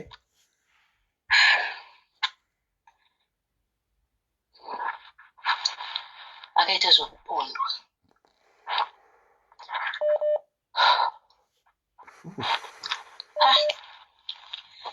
Ndizame kutsanangura. So zvakaitwa ndezvekuti pandakarorwa 99 ndakazosununguka festival yangu muna 2000. 2001 ndichiita second born. So ndakasiwa ndine vana 2 angane 3 years and 11 months. And I was only 23 years that time. So paakashaya taigara kwaumba kwadi kwataigara utika kuwaterfalls ndo kwataigara. So Saturday yacho because akapondwa iri Saturday. Birthday yake yanga iri same day aitokwanisa 26 years. So taitoenda tese kubasa every day. So that Saturday takatokura tikaenda tese kubasa ndichitomuti tine surprise saka unofana kudi kukurumidza kudzoka kumba. Right. Saka time yacho iyoyo pandakasvika isusu tanguparadza neya kuenda kubasa kwake yakuenda kubasa. Zvasina zvamboitika zvoti ndakazenge ndakurikola manje zvise kuti yanga itori sign but ndasiri kuziva. Akaita baba ikasingaperi. Achiti akangofamba akafamba udzoka kuti baba tinokubata. Baba tinokubata ndataura. Saka time yekuenda kumba ndakangoti ndimbomutsvaga because since it's a surprise handimutsvagiri kuende ndikupi ndenda kumba. That 2 AM yato Sunday last one. Saka ndakangoita pfungwa yekungoti aita zveauto mechanics. Ainonzi chiko my electricals motor. Yes. So sometimes aimboenda mabreakdown achidzoka. Vanangoti maybe pamwe aenda saka aita challenge transport anaudi haana kudzoka ende iye haana kutofona. Ndisingatoziva kuti munhu anga atofa kudhara. So ndakagara Sunday tichikumba. Hapana chandiri kuziva. So Monday manje ndakuda kuti ndiende kubasa saka pana mai vandaigara navo kumba pataigara kwakune macottages anga ari kuseri tu taishanda pabasa pamwe chete namai avo. Ndobva ati bhera chiroro musi weSaturday handina kurara because I want to sometimes akauya late anonoka pahwindo. Sadei racho handina kurara ndaingoti ndaingovhura zvakungodza kunge hwindo ranokwa. Kuti munhu azotarisa ndoona hapana munhu. Ndakakuda kuti ndakaita the whole night ndichinetseka. Saka amai vaive manje zvakazosvika nebasa ini ndasandaswa kubasa because ndaive nematables paafrican newspaper pai paopposite mekuzota. So mai vachibva vafonerwa because ndaishanda futi nevamwe mainini vangu munin'ina wamama, saka vakamba vakazvinzwikapo kuti ndozvaitika, ini navana kundiudza anything. Ndobva vatoudza mai vaive vakati imimi chiitai kuti munhu aite sei agare kumba ikoko asauye kubasa, ende hapana akatombondifonera kuti ndozvaitikei because kubasa kwacho kwaive nevanhu vane mazita akafanana vari 2, saka vanga vasiri kunyazoziva kuti ndiupi wacho. Zvanzi mbomirai kutaura. Saka mai vaive ini ndairukawo musoro, mbva vatonditi ndirukewo musoro nhasi. Vatoti nhasi ndokungodzwa kuti handina simba, ndokupera simba. Vakatondinyengetedza vakataura nyaya kudidi ivo vaiziva zvauchokwadi ndandashandiri kuziva. Ndikatoda ichigara nditi sei urukenda vanda kuti vari kwakeroti. Saka ndasvika pakoti yemusoro ndichingoti ini handisi kuziva kuti ndiri kunzwa chii nhasi. So ndaive ndine musikana aindibatsira kuchengeta vana. Ndobva atobuda nemwana wamba achimhanya. Zvanzi mainini anga ari mukuru kwanditi, zvanzi unezvikuti mwana manje anga angopindura maziso zvaenda izvi pasina chibhlei kusaoni apa achimutsa mazigodo eropa. Kupa ndakabva ndatorawo mwana ini handashanda kutomboziva ndamhanya naye kumenhouse. Mai vangu puna mai vanga vari kumenhouse kwakwe vari dzivemba. Ndikati unezvikuti mwana ndichitopinda ndiri kuona mainini vangu vaine best friend vakagara. Ndikuti kwa imimi munomu muri kutsvagei? Kana mainini ndandazoona imba inge iri pamusoro apa, saka ndasvika pasina vanhu. Pandakatarisa friend yangu ndikuona maso ake akajenga musodzi. Ndikati kwachibva vanditi iwe mhanya uku dzokera unopfeka hembe tindini mwana kwadhokta asosapfeke trousi. Pandakatanga kuti asosapfeke trousi. Ndasika ndizvaingoti umwana ndapandamhanya kumbamba ndanochinja. So taamurodi manje kuenda maini naye vachingorisiva makosi. But nemwana kwadhokta mbatasvika dhokta mbatasatasa mwana. Muzodzoka nemwana the next day. Saka maini vakambva ndichibuda vakasara ivo vari mega. Ndofunga mvaudza kuti hatikwanise kudzoka ndozvaitika. Ini ndobva ndati manje kuna maini ndikupera simba but handi inokubasa kwake. Ndozviziva kuti even nyange asina kuuya kumba mari yatanzitenge mushonga hatina, anenge ane mari kubasa handei. Maini nando vakakatsika vakati aiwa hatiendi kubasa ndotsvagiridza mari ndozunza. Ndobva ndati alright. Saka vakazoramba vachiriziva makondo mandazovanisa ndikati ini kana musingade kuenda neni ndakuenda ndega, ini ndosangana kubasa chiendai. Vazondidhonza vakati chiwa pano ndokutaura zvakaitika murume akarohwa nematsotsi asi ari serious, atori muintensive, saka kuri kudiwa iwewe namai vake chete, saka isusu takutokwira basi tiende kuchitongesa. Hai ndikati tikupera simba. Apo ndaiyamusa mwana ane 11 months.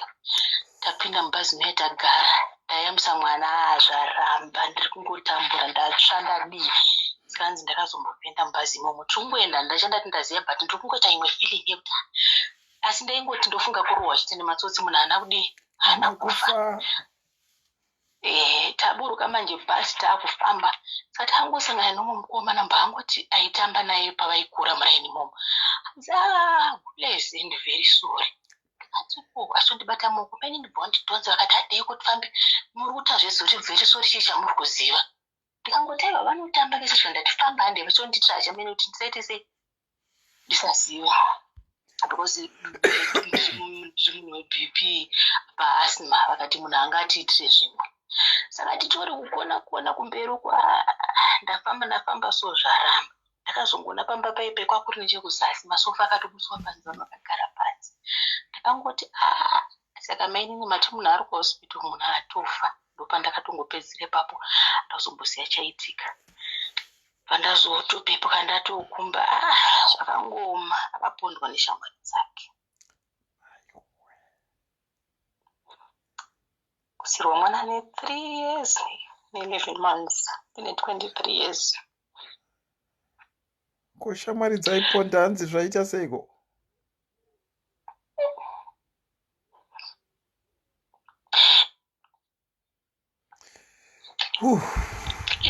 Even up to now ndakazonzi ndiye munovhura document ndikaramba ndichifambira kuzosvika ndanzi ashaiko.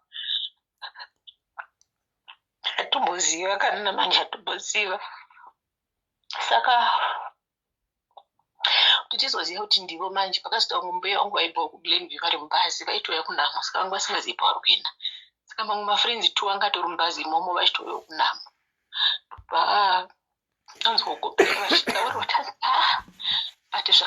paipai tatisingafani kudaro tasingafani kuuraya munhu tifana kungotora machete.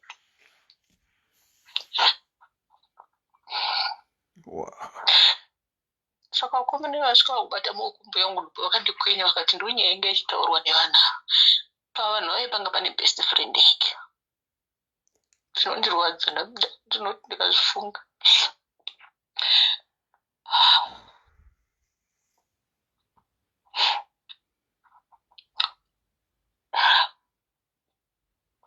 Kufirwa kwakaoma. Tiri ipapo pacho hapana kana chandaimbozviswa. Mene ndofunga kuti ndiri mwana mudiki here kana kuti chiita itove nepolisi yedu iyoyo yedhabs saka ndakana chandakambobvunzwa. Vanhu vakafambira zvinhu vakaita vega zvese. Chimwe chakazonyanya kundirwadza tiri panhamo ipapo pane vamwe tete hanzvadzi yatezvara vangu akauya negirlfriend panhamo ipapo. Saka umwe munin'i wangu anga aripo saka ini ndandapinda mune imwe rumu because ndaitambudzika kana ndambozi ndipinde mune imwe rumu ndizorore. Ndopaakaona musikana yari busy nealbum achitaura zvaaitaura ndobva zvabura nawo nemunin'i wangu kusvika zvamhanyiswa abva aita sei aenda. Ini ndikatomboramwa ndikati saka ina ndichada tiitawo zvauya nemunhu kureva kuti ndiye munhu wavanga vachida vanouya nemunhu siya unoziva kuti munhu anga ane mukadzi yamba yanetsa oratoripa ndava tagara. Munhu aenda kunovigwa zvapera ndopakazotanga nhamo ipapo. Ndakazvuza ndinokunyemberera ndikatambura achindikudza vanhu vangu ndikatambura. Vanhamo vaiti vachipa masipichi zvikanziswa nemuye mwana afirwa mwana mudiki ndaasiya vana asirwa vana vadiki diki tipotse tichibatsirana tichidii asi ndikakudza kuti pakangopera nhamo ndoko pakapera zvese handida kumbobvira ndawana kana hwana kandiunzira godo regreen bar zvaro.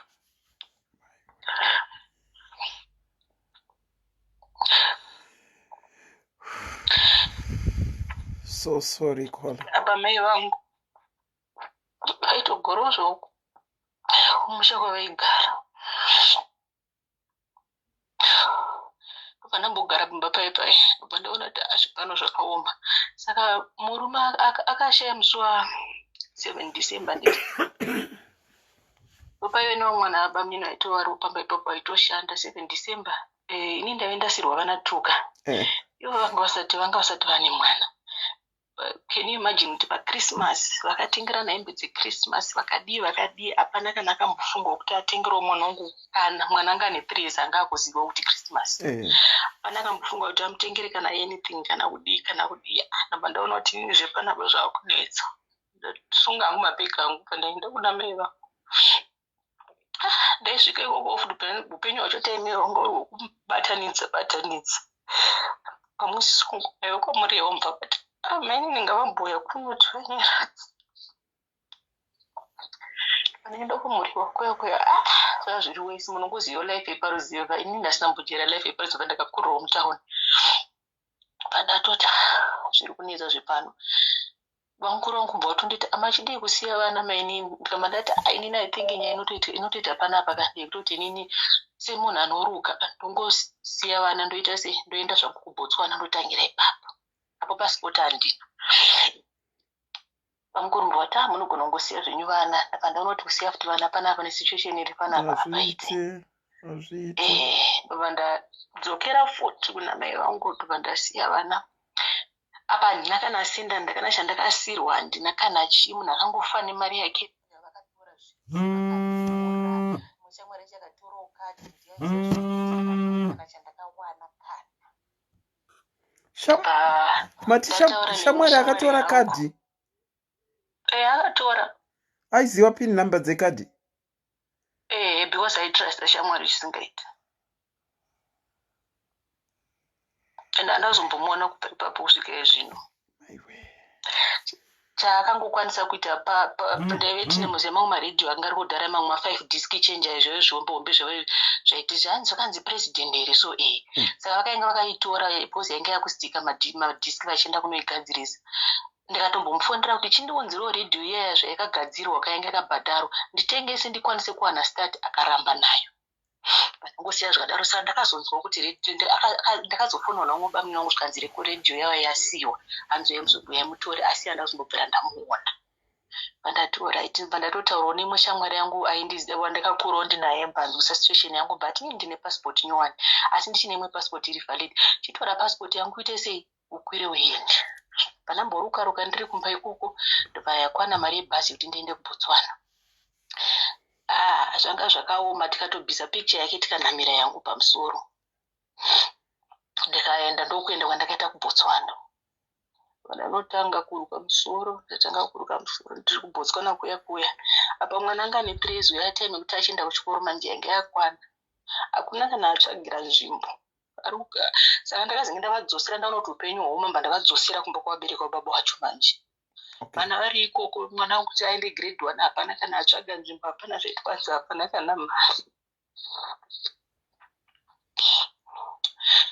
Ndashinga ndava ndaruka ndaita kurara ndakamira ndichiruka vanhu ndakadzokera kumba. Tangotsvagira mwana nzvimbo yechikoro, saka ndakamutsvagira nzvimbo yechikoro achigara ikoko kwana amweni vangu. Saka zvandakabva pasika kuBotswana ndakamdareza mari yekuti ndichiuya manje kunoku. Ndikati upenyu kuBotswana unorwadza. Pandazouya kunoku ndakatambura ndichichengeta vana, hapana kana aindibatsira kana chii.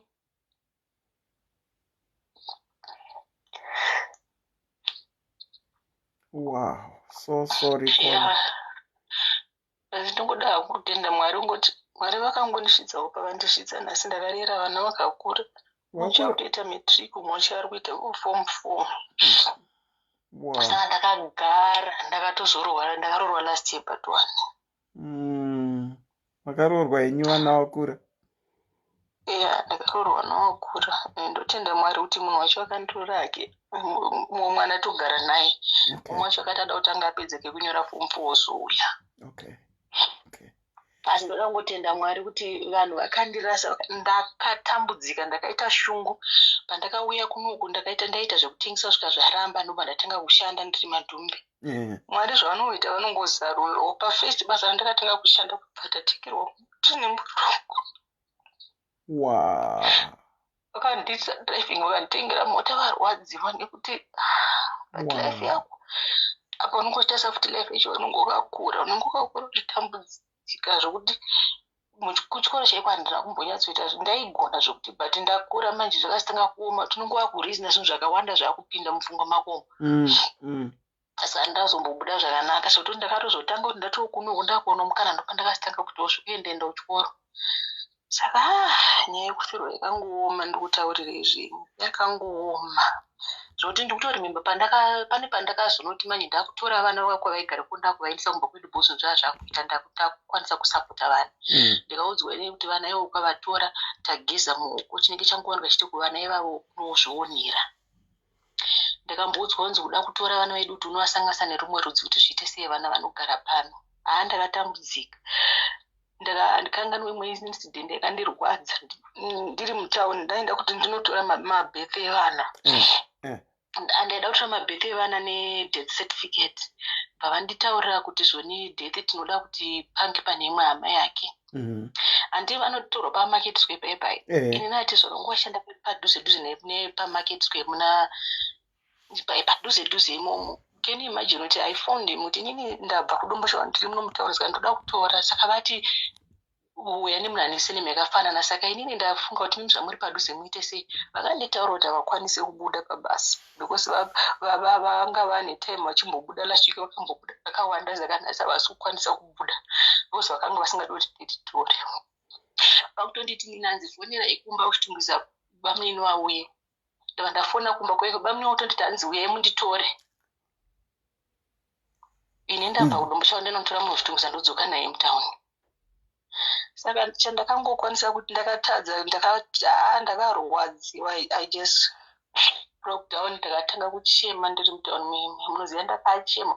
Unonyatso vanhu haumbovaona sevanhu kana nenguva kungoona kuti uri munyika yako yega zvokuti ndakangochema ndisikatombofunga kuti ndiri pai. Panguva mukadzi yena manje handitomboziva kwaari mukadzi enjoy yakangotumona Mwari akauya akandifundira mukadzi akati chii pandamutsanangurira akanditi uya handei patatoenda paipai even vanhu vanozivomba tosvika zvese ndikatoitiswa ndikatora deti ndikamandatoisa mabheke evana tozvikudza pandaenda kumba. Asi mabheke andakazondovasiyira because vaigara nevana. Ndakuda kuti ndakuda mabheke aya vangade nayo zvanditokupai mafotokopi. Munongoziva kufirwa kwakaoma. Kufirwa kwakaoma sho. Kufirwa kwakangoma nditokupai mafotokopi ndopandakachitawo chiganda ngeipapo pese apa ndaimbenge ndichingotyora kazvangu ndakanyarara ndakanyarara ndakaisa chiganda ndakati nhasi ngaatobuda akatobuda pandapuwa pandaenda ndakakuziva kuti even yanga ari first born ane vamwe vanovateera akavatori nedzimba dzaunotoshanda mabasa asi ndikakuziva kuti hapana kana anomboti 120 rand iyi timutengere kana mwana something kusvika nazvino hapana. I know. I know what you are talking about. I know what you are talking. I went through hell. Aiwa, tinongotenda kuti makudza vana venyu uye makazoita remarry vana venyu pane chinhano chekuti havachatyise zvakanyanya. Zvakangoma wedu. Thank you so much for sharing your story. Oh, thank you so much. Muwanirwe nyasha. Okay, thank you. Muitiro zvakanaka. Bye. You know, it's so... caller, hold on, please. You know, mukurarama kweduka, we really don't know zvinoitika kunze uku, and we really don't know what others have been through or what they are even currently going through at that particular time. That is why mukusangana nevanhu even mucomment section imomo tinofanirwa kunge tichidzidzira kunzwirana, because sometimes dzimwe comment dzaunotenga uchitokanda ipapapa uri kutokanda pamunhu atori wounded already, and you are adding salt to that wound. Kuvhura kwataita chirongwa ichi, some of the stories, you know, when you talk of yours it seems worse, but when you get to hear other people's stories ndopa unoti yangu inenge nani.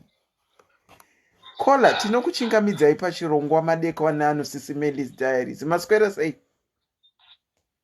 Mushe maswera sei auntie? Taswera. Mune enyu here nyaya pane zvatiri kutaura? Zvakaoma auntie. Inini ndakaroorwa ndine 21 years.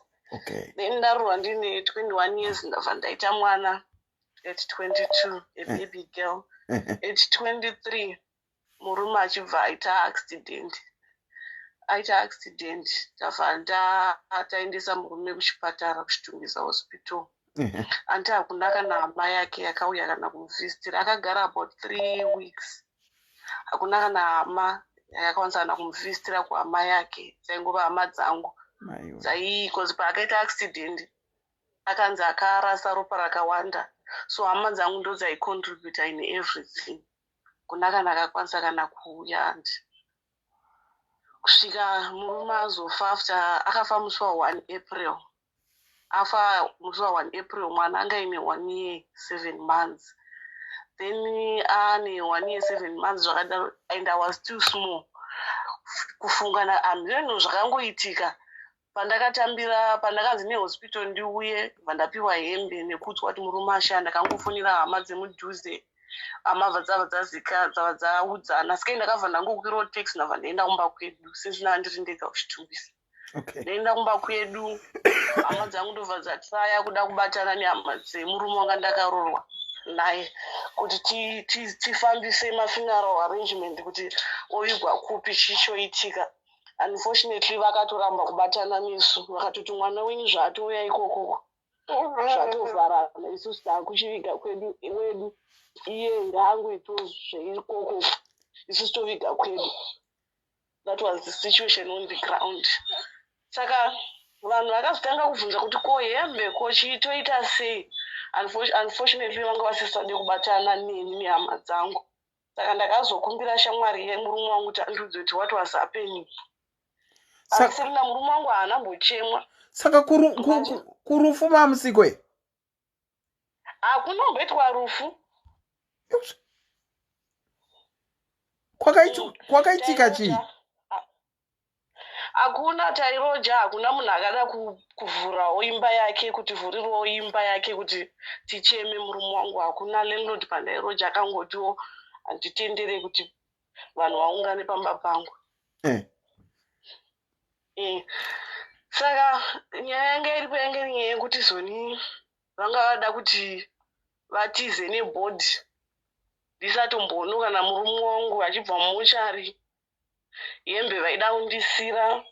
Saka chakanyanyondirwadza ndechikuti vandaiti sekuru vacho munhu waMwari mufundisi handisida hangu kumeshena atori nechechihombe antoponherera neshirikadzi anotobatsira kuZimbabwe. tichatanga kuvanema. Ndambovhara vangu vanhu vakadaro tichatanga kuvanema. Muzive vanhu vamuri kupinda navo mudzisvondomo zvavanoita kuhama kana wafirwa kudzimba. Vanhu vakuru vechechi vanoswera vachiita zvekudaro zvokwadi. Iyoyo yamanyora mucomment section iyoyo ndiyoyo mukuru wacho futi ndiye aiparidza achidaro. Ndiyoyo yamanyora mucomment section pandachitaura nyaya yangu ndiyoyo. Mufundisi wesvondo akabva atotora nemota yedu yemurume wangu hamba kuziva kuti yakaenda kupi. Saka ndakangoti ndichiudzwa nemunhu uye ndabva ndatomhanya kumba kwanderoja ndabva ndasvika ndabva ndapfeka hembe dzese dzemurume wangu chese chinonzi chese chemurume wangu tabva taisa mota. Handisenda ndakangosvika pamochari bhokisi rakabatwa ndichitoiswa mupikapu yemurume wangu kuenda naye kumakuva. Kana kuti ndizive kuti hembe yanga akapfeka yakaita sei handizivi. Kana ndizive kuti chii chakaitika kana last kana goodbye handina kukwanisa kana kuita. Chandakakwanisa kuita ndakangochema pandakangozvinzwa kuti panodarika. Pandakasvika saka hama dzangu dzakanditi iwewe chiregedza sei hatida kuapia newe enda pavari ipapo usvika uchivabata maoko. Ndichisvika kuti ndibate maoko vese vakaramba kubatwa maoko nini. Imimi ndima kutonobata maoko. Ndindaitobata maoko apa inini wacho madiro andaivaita tiselina ndaivada.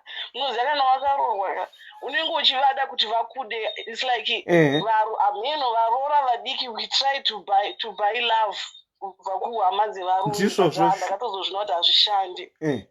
Saka ndichiedza kuvada kudaro ndaitoenda kana kumusha kunorima kana nguva yekukohwa. Nditoziva yanguva yekukohwa handidhiraivhi ndotoenda kumusha ndotonokohwa ndotodzoka kuHarare. Kana iri nguva yekusakura nguva yekudyara ndotoenda kumusha ndonodyara. Vamwe sekuru vacho ndikatombotora ndikavachengeta mumba mangu ndichitorodyawa ndirunhu ndichitanga kuroorwa. But zvese izvo zvakazvikanganwa ndiselini.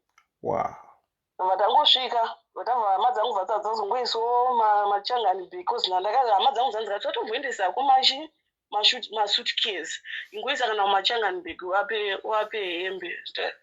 Kangosvika kumakuva ndobva vangokanda box ndobva vatotanga kutofuchira zvavo ikoko kumakuva. That was it andiselini. Kana body viewing hapana akamboita body view. Kana body view kana ndizive kuti kana akavigwa chakanyondirwadza munhu aizvichenera munhu aizvishandira munhu anga aine mota dzake zvese vakabva ngorova pasi nazvo. Saka kubvira pazvakaitika kusvika pari nhasi makazombodzokera mukanogara pasi mukataurirana mukaonesana?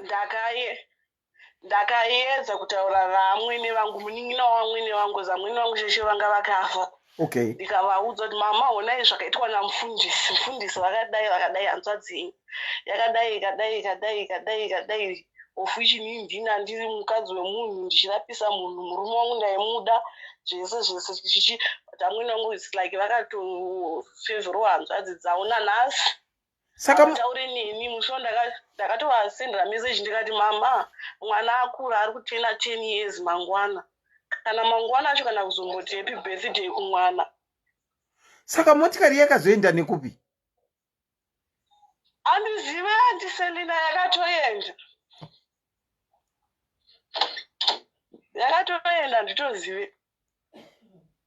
Handizive yakatoenda.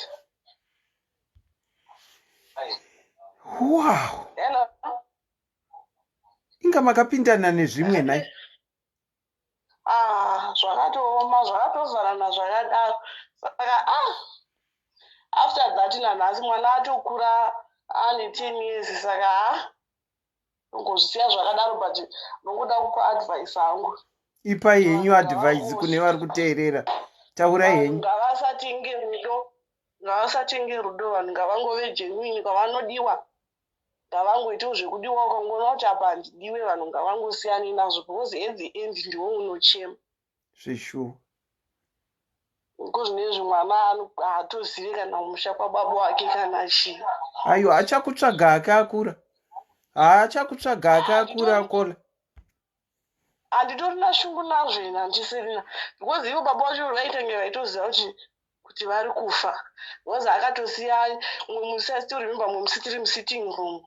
Tichitotandara akatosiya achitoti inini pane hope dzandiri kurota rege ndinyorere mwana wangu tsamba.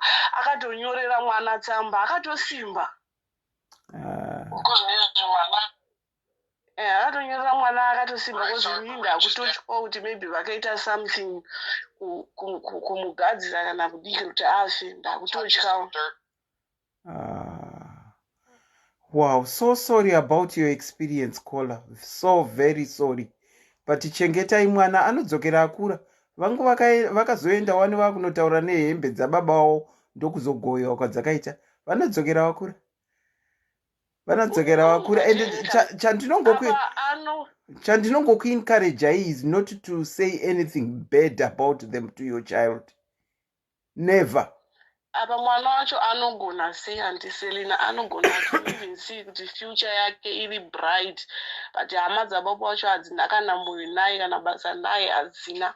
Aiwa. Kumutsvaga kubva gore iroro kana rafa kana kutsvaga kana uyewi kozi handiselina ndakatambura ndikapinda mumapurazi kutengesa. Ndakatengesa kumapurazi kuti ndiwane kana mari yekuti ndiuye kuSouth Africa. Ndakatanga kutengesa kumapurazi, kutanga kutengesa tumasofa twataigara mumba, kutanga kutengesa tumablankets, masecond hand angu chaiva ndeifuga, kutanga kutengesa hembe hatiselina kuti ndiwane mari yepassport. No, Kola, it is well. All I can encourage you is look after mwana wenyu. Anokura, anodzokera kwake ega.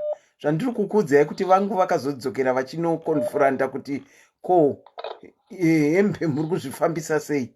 Only then ndopadzakagoyewa. Saka imi concentrate nekuchengeta nekusatarisa kuti havazouye kuzomuona. Iye achanovatsvaga ega. Anonovatsvaga wega. Itirwai zvakanaka wedwe and look after that child well. And thank you so much for sharing your story. Okay, thank you, Auntie. Okay, bye. Okay, sure. Wedwe, zvandataura zviya kuti unombonge uchifunga kuti yako wozonzwa yevamwe itori wese. Kola tinokuchingamidzai pachirongwa. Tiripo maswera sei Kola? Kaswera hedu, sorry ndangosangana nelive yenyu tete ndanchitobvunza comment section imomo ndichiti ndizive kuti vari kuita ndevapi zviri kufamba sei.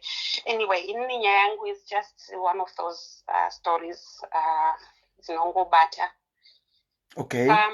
Inini ndakasangana nemukomana wangu muHarare tikadanana tati vana vadiki tese. That was 1993-94. Okay. 93 to be specific. So 95, 94 actually, end of 94. Anga tingatende tinointroducana kuhama tabva taita saizvozvo. Tabva ikoko akabva arongwa kuti angaida kuroora zvakanaka, anga asingadi kuti tiite zvimwe zvisirizvo.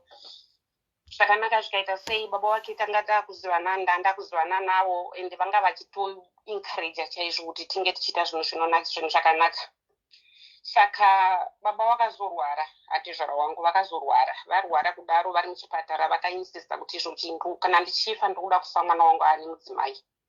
Okay. Saka maplans atakanga tinawo from the beginning nana tete wangu kuti vanga vari kuuya kuzobvisa mari then ndozoita sezvese zvakabva zvazoitwa like shortcut. Okay. Saka ndakaenda for sure tete handidi kunyepera ndakaroorwa. Zvokuroorwa zvokuti kana kuhama dzangu kana kumusha ikoko chete vaingonzwa kuti mwana uyu maroorerwo akaitwa. Ende nandiri munhu uya wekuti ndandiri kubva kuvery poor family. Okay. Zvimwe zvekuti zvakanakidza baba wangu, zvakanakidza amai vangu, zvakanakidza kana hama dzangu. Sure. Tagara tese 95. Ndakabva ndaita mwana muna September pandakasununguka mwana wangu. Unfortunately atizvaro vangu vakabva vashayika muna August ndichizosununguka muna September. Okay. Saka havana kuona muzukuru wavo. Zvadaro paya vashayika atizvaro vangu uyu murume wangu anga angorohwa nekumba kwaamai vake. Saka atizvaro vangu vangasenge vazoroora umwe mudzimai. Saka zvadaro paye that was 95 vakashayika baba. 96 we takangobva tangoti unongotaura kuti kufa kunoitika, then you move on. Vanga va munhu mukuru, you move on. 96 tata kuchironga kuti maplani edu atakambenge tinawo ekuti tiite zvinhu zvakanaka zvekuti kana muchato whatever tichiita. Ndakaenda kumusha, kunogara kumusha kuruzevha tichivaka musha. Okay. Ndiri kumusha kuya tete ndikakuudza kuti murume wangu had a good job. Handingacomplaine pane zvandakanga ndichiwana kubva kumurume wangu. Okay. Then ndakaenda kumusha kuti ndinovaka. I remember takaenda tese kumusha on a Friday. Saturday akasiya atsvaga builder. Akabva atsvaga vanhu vekuti vachaye mabricks ende zvinhu zvese zvanga zviri kuda kuti zviitwe chop. Okay. Because the following year like 97 ndiyatanga tiri kuda kuti zvinhu zvese zvakanga tiri kuda kuti tiite zvekuti muchato and everything zvese tibve taita zvinhu zvatakanga tiri kuda. Okay. Takaenda tese kumusha on a Friday. Saturday abaita zvese, Sunday atinda kudzokera. In fact akadzokera neMonday makusenseni because kumusha kwanga kuri padhuze nemuHarare. All right. Akabva adzokera on a Monday morning achibva atongoenda direct kubasa. Monday, Tuesday, Wednesday. Munongoziva zvekumusha plus 1990 something kuti hatisina mamobiles. Yeah. It was around 3 o'clock. Tatiri dzimba dzedu dzanga dziri padhuze nebus stop. Saka pane vanhu vakadzika bhazi, ndobva pabuda mumwe mudzimai anga achipfuura nerodi, ndobva ati adedza. Akati pane tsamba yenyandapiwa nadhiraivha. Saka tsamba iyi ndakaenda ndobva ndaitambidzwa naamai vai. Ndiri kuvhura mutsamba muya ndiri kunzi izvo muri kudikanwa kuHarare as soon as possible, murume wenyu arwara serious. Saka ndikati munoziva kuti it's something zviri kundihaunda even now. Because zvakaitika ndezvokuti pandakaona chitsamba chiye I'm imagining kuti munhu akabva kuno on a Monday morning and he was healthy. Apa ndiri kutumidzirwa chitsamba chokunzi izvo muri kudikanwa kuHarare agent. Ndakaseka ndichiona chitsamba ichocho. Ndikataura panga paine vanhu vanga vari kutoita basa. Ndikataura ndikati aiwa munhu ajara kuti since takatanga kugara tese tatingori tese most of the time. Nakudati ndaakumusha it's only 3 days ndakutumidzirwa chitsamba. Akunditumidzira chitsamba chimanga.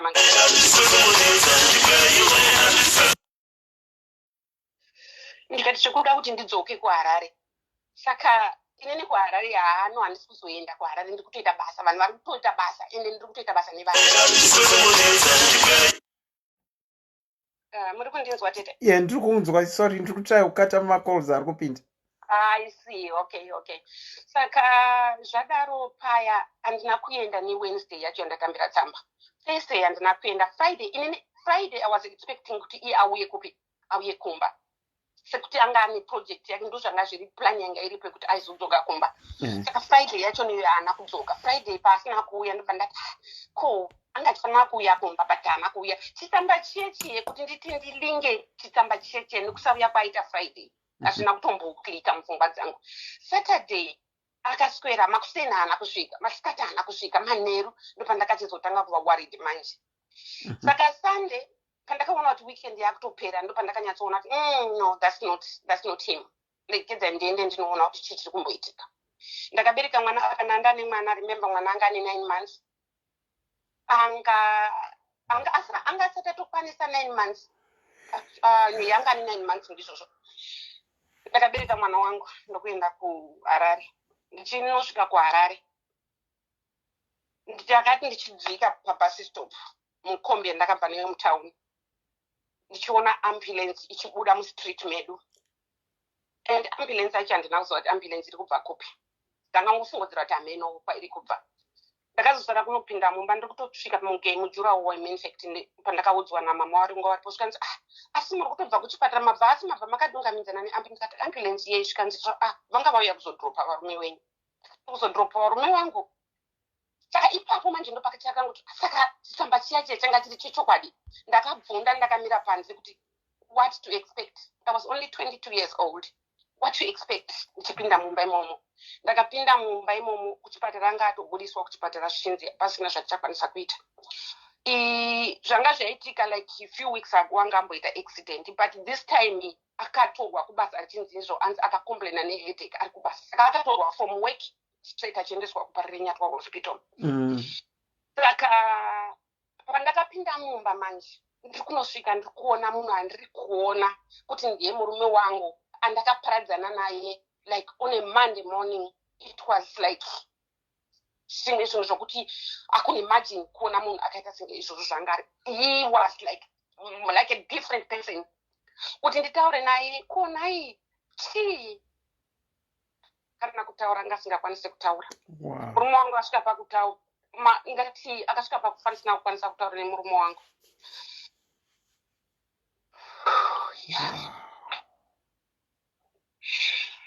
Makuseni ngati ndakarara akastretcha ruoko rwake. Anga asingakwanise kutaura but akastretcha ruoko rwake kuti ndomupe mwana. Ndobva ndaburusa mwana ndobva ndamurasa pabhedhi akatsamira paruoko rwadhidhi vake. Few minutes later baba mudiki mwana wastepmother vakabva vasopinda mumba muya.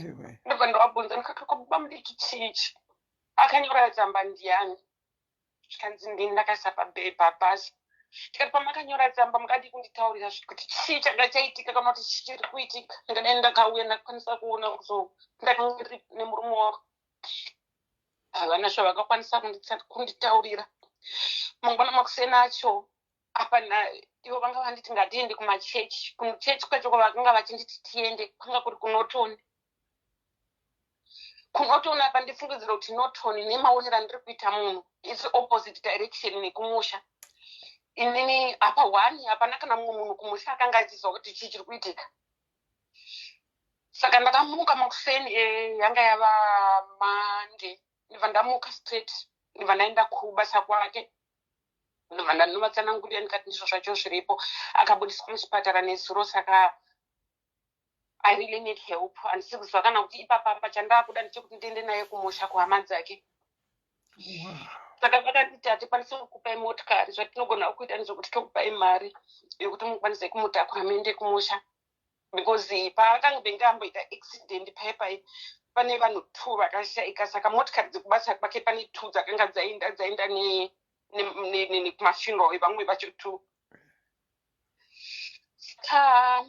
Ndakapiwa mari. Chinhu chakandirwadza ndechekuti baba mudiki vakandiperekedza. Murume wangu anga asingagoni kugara. Akanga asingagoni kuita chii. Apa ndine mwana 9 months. Baba mudiki vakandiperekedza vakasiya vandisa mubhazi nemurume wangu kuMbare. Ndakabatsirwa nevanhu vemubhazi kufamba nemurume wangu, maconductors nadriver. Vakandipa siti rekumberi riya riya. Ndakagara nemurume wangu. Vachindibatsira maconductor vaya pandakazoti ndasvika pabhazi stop pandaienda. Vakandibatsira vakamubatirana vakamudzikisa pasi kunze kwebhazi. Ndakabuda ndikatora blanket randinaro ndibva ndawaridza paside pebhazi stop ndobva vakamurarisa ipapo. Ndakazofamba ndichitsvaga kuti nditsvage rubatsiro. Ndakangomusiya ndakamusugidza blanket remwana akarara ipapo ari ega. Pakuzowana vanhu vakazouyawo kuzondibatsira. Luckily randakasvika ndokuti papana baba mudiki vake pavanhu vakauya. Zvekutoti baba mudiki ava vanga vatori neshoko pavakandiona ndichivatsanangurira kuti ndozvacho zvanga zviripo. Vakauya vakandibatsira vakamutora tikaenda pamba patakaenda vakabva vati izvo aiwa hazviiti kuti atogara panapa tifanira kuti toenda naye kuchechi. Vakaenda naye kuchechi and munogona talk about muprofita kwavakaenda naye vanga ariwo mukuru wechechi woye zvambotaurwa zviye ikoko. Vakaenda naye zvikanzi aita maronda pahuro saka ndivati kuda kuti timukweshe. Vakamukwesha mheno zvavaita ndinyatsozvokumusha kwedu isusu atiita ndisingazive nezvemasowe that time iyoyo. But for sure pakabuda pahuro pake pavaimuita zvavaimuita ipo pakabuda mazi blood ranga rakaklota rakanga richibuda mumuromo make ranga rakaklota raibuda. After that takazomuti tichamutakura tiende the nearest hospital. Patakazoenda naye the nearest hospital, one of the big hospitals iri kuarea ikoko. Still andasingataure, ndakagara naye ngati Thursday. Ndaienda ikoko ndichingonomuona ndichidzoka kumwana because ndangarambidzwa kuti mwana mudiki saagone kuti agare pachipatara, mugoni mai vacho havagone kugara pachipatara. That was Thursday, Friday, Saturday. Saturday ndakaenda kuchipatara, anga asingataure, but ndakatokwanisa kutofa, akatokwanisa kutotransfer pabed kuenda pawheelchair. Ndobva ndabuda naye panze, ndobva ndanogara naye panze. Ndobva ndatosienda mutizvo kana ndakudzoka mangwana ndichauya nemwana ozoona mwana. Mangwana macho unfortunately ndakashaya transport nokukasika, saka mwana ndakazomusiya. Ndikapromisa futi kuti Saturday ndichazodzoka nemwana. Saturday pandakaenda nemwana uye, saka ndakasvika ndokusvika ndobva ndadzikisa mwana wangu. Ndaifamba ndiri ndega, hapana kana munhu ainda neni kuchipatara ikoko. Ndasvika kuye ndakasvika ndikasiya mwana panze. Panga kusinawo zvako, ndingangoti nyika yedu madhezi acho yanga ichakanaka nokuti unosiya mwana panze uchidzoka uchimuwana aripo futi. Ndakasiya ndakamisa pasi pamaflowers emumahospital sai, ngomusiya achitamba ipo kune zvitoi zvake. Ndichipinda mukati muhospital, ndakapinda muward, murume anga ari panext door akutotizvo murume wenyenza akutoenda kumba nokuti vari kuti tangonzwa madhoktors vachiti hanzi adeteriorata usiku, saka vakutoti akutobuda achitoenda kumba. Saka ndopandakatanga kumhanya kutsvaga kuti manesi ari kupi kana kuti dokta ari kupi. Pandakazowana dokta nanesi ndobva vakandiudza kuti murume wenyu tatobhuka ambulance, murume wenyu akutoenda kumba. Saka imi mechitorongedzai chitosaina mapepa aya imi mochitopinda mubhazi because mune mwana mucheche, saka mubvumirwi kuti mupinde muambulance nemurume wenyu nokuti munenge mune umwe murwere. Ndakabereka mwana wangu ndokumhanya ndokuenda kubhasi stop nenhumbi dzake dzemurume wangu. Yapinzwa muambulance, akazonosiyiwa palocal clinic. Asiyiwa palocal clinic paya ndakasvika kuma7 usiku paclinic paya ndibva ndanomuona. Ndibva ndangomuti ndichadzoka mangwana ndozokuona. Ndakaenda kumba usiku huye kwakutanga kufamba nemuraini ndichitsvaga hama dzake ndichidzoudza kuti ndizvo zvacho zvaitika. Adischargwa kuhospital kuya, saka hanzi ngaaviye kumba. Saka zvanzi aviye kumba, iye ndatomusiya paclinic apa. Saka mangwana makuseni vanhu vese please ndikukumbira kuti mufambe neni tiende tinoona muyama yenyu. Kana tichinomutora tomutora aviye kumba. Tete ndakasvika vakandibatsira ipapo, vakabvumawo vese. Makuseni acho ni by 5:30 vese vanga vaungana pamba pedu. Takafamba netsoka kuenda kuclinic kuya. 6:30 tichisvika. Tasvika zvambotaura nevamwe kuti kana une munhu wako unoziva zvaanoda nezvaasingadi. Inini murume wangu ndaimuziva kuti anga asingadi kubatwa tsoka dzake. Nyange tikafara zvakaita sei tsoka dzake akanga asingadi kubatwa. Takasvika tichisvika pachipatara tiri kugedhe mainzwa munhu achifema, kufema kwake anga akutofema zvekutopedzisira. Ndakasvika kutodedza zita rake, hama dzake dziripo, kana kuresponda anga asisarespondi. Ndakamubata tsoka yake, zvandaiziva kuti haazvide, but ndakamubata tsoka yake nokuti ndaiziva kuti ndikamubata tsoka yake anoresponda. Pandakamubata tsoka yake anga akufema zvekufa, but akascreama, a deep screaming meya inotyisa iye. Ndo yaakaita. Aita that noise iyoyo ndakabva ndakolapsa, ndobva ndadonha pasi, ndobva ndakangofenda. Handina kuziva kuti chichakazoitika. Ndakabva ndaendeswa kuiswa mubed rest ya ndakazomuka na11. Apa dzanga dziri 6:30, it's 6:45, exactly 7 o'clock. 9 o'clock. Murume wangu akasara achishaika. Inini ndakafenda ndiri kwandiri, handina chandiri kuziva. Pandakazopepuka na11 o'clock, chinhu chandakanga ndichitsvaga mwana wangu ari kupi, manesi ndopavaka ndandine manesi 2 vanga vakagara neni murume imomo. Vakatanga kuchindibatirana vachibvunza kuti uri kuziva here kuti wai uri pano, uri kupi kana kuti chii. Dokta achibva adedzwa, dokta ndokutanga kuuya. Mongoziva zvekumusha vanotanga kukutaurira history yekuti upenyu hwakamira sei. Saka vandiudza zvese zviyeni, vakazondiudza kuti paitika zvaitika wafenda, ende murume wako azosara achitisiya na 9 o'clock. Anyway, to cut the story short, ndakazviaccepta ipapo, asi chinhu chakandirwadza ndechekuti pakazonzi izvo bhodhi ngaichitakurwa ichienda kumba. Apa ikliniki bhodhi haifanira kuti irare pachipatara. Mari ndandisisina yokuti nditi ndibuzibwa mudiki vakangonditukwidza bhazika vakandipa tumari tushoma shoma twokuti ndise mupocket. Munhu afa panoda kuhaiwa motikari. Apa handina kana sendero kuhaya motikari. Tete ndikakuudzai kuti ane manesi pachipatara apa vakandideedza certain room vakanditi izvo. Takatarisa pa vanhu vese vari pano iko zvinezi dzava 3 o'clock munhu ashayana 9 o'clock. Vanhu vese vakangogara pamumvura, hapana munhu ari kuratidza kana kuti atore action kana kuti tione kuti pane zviri kuitiwa. Bhodhi haisi kurara pano. Pane zvauri kukwanisa here kuti uite kuti murume wako arare akumba? Apa ndifunga kuti ndine vanhu varukuru, varume vakuru varipo, madzimai makuru varipo. Even amai stepmother vakazenge vasvika.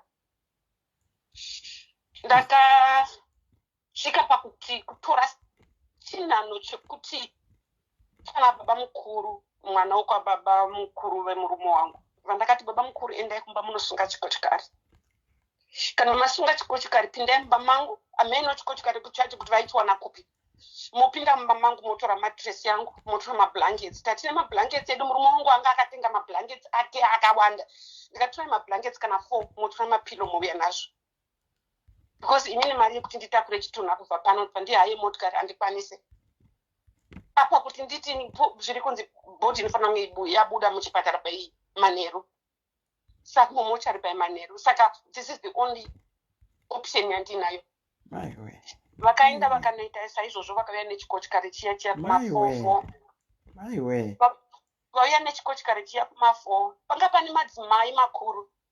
Bhodhi yakatorwa ikaiswa. Isiri mukofini tete. Ndikutaura bhodhi iri kurariswa pamatress. Bhodhi iri kurariswa pamatress. Yarariswa paya. Zvakanzizvo manesi vakauya namu. Vakamira pasaidi pechikochikari vakati vana mai chipindai musapote mwana wenyu makagara pamatresi papo. Chete pakara pakashayika kana munhu wana akapinda vanhu vese vakaramba. Amweni vangu vanga vakashaya kugara. Murume wangu anga akasiwa ari eji mwana wangu, saka anga asingaziva mai vake. Apa vanhu vanga varipo vese vakaramba kupinda muchikochikari. Ndakasvika pakupinda muchikochikari imomo, inini ndega ndikagara pasaidi pemusoro wake, ndikabata musoro wake nepilo. Ndikatisambisa chikochikari tiende. Ipapo ndofunga ndopakazonyara vanhu vakuru vanga varipo, ndopo vakazopinda. But pavakapinda vese hapana akagara pasaidi pemusoro, vese vakagara vari opposite, vakatotarisa musoro. But ndinda ndakabata musoro wake. Saka takafamba tasvika kumba, manesi nemadhoktasi vakanditi izvo pachipatara pacho, usachema nokuti hazvibvumirwi kutakura bhodhi nechikochikari. Usachema, shinga. Kusvika kumbozi kuchema murume wako asvika. Mwari wangu. Tete ndandire 22 years, but ndakashinga kufamba 6 kilometers. Handina kuchema, ndakabata murume wangu musoro wake kusvikira ndasvika pamba. Pandakazoona kuti pamba hapo ende ndiri kutoona zveshuwa pamba papatozara vanhu, ndopandakatanga kuchichema. So this is it. Why? Basa rese raitwa haro basa riye. Vanhu vekuchechi kwangu vakauya vakandibatsira. Kumusha kwangu kwakuri kure. Hama dzangu kuHarare dzakauyawo dzikachema neni. Basa rikaitwa rikapera. Pamba apa vanhu vese vakaparara. Within a week munhu wese anga aparara. Ndandasara inini nemwana wangu. Mwana wangu anga ari mudiki.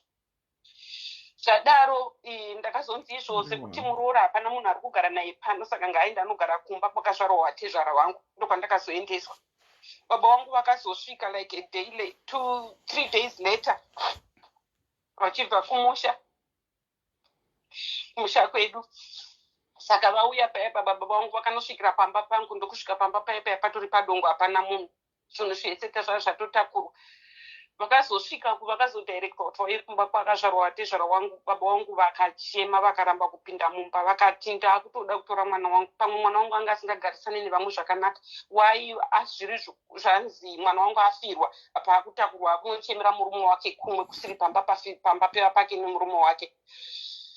Saka vakazongotaurirwa kuti vanzwisise kuti izvochi aiwa regedzai basa rese riitwe kana rapera then tozoita sei tochizouya naye kumuriro. Saka ndo zvakazoitwa zvaitwa paya. Ndakaendwa neni kumusha kunonyaradzwa ndakanogara kumusha kwedu 1 month ndopa ndazodzoka naamai vangu panyaradzo manje ndopa ndakazonyatsoona the really bad side of my family, my husband's family. Wow. Ipapo vanhu vese vakanditi tikuinoita nyaradzo but ivo pavari vakanga vakatoronga already kuti pari kutoitwa guva riri kutorohwa. Pari kurohwa guva mukadzi tiri kutoexpecta kuti achitogara wanaka. Apa ndine 22 years. Apa vari kutarira kuti izvo vari kutotarisira kutoti ivo vanga vakazvironga ini ndandisina kuzvironga ndandisina kana chituko. Mai vangu aremember usiku hwacho mai vangu nehama dzangu vachibvunza kuti hapana munhu aikwanisa kuti andibvunze kana kuti because hapana chanda ndakaronga. Vanhu vese vaitarisa kuti veiko hama dzacho ndo zvacho zviri kuita isusu hapana zvatiri kuziva. Mai vangu vakazozviziva like a day before kuti ndo zvacho zviri kurongwa.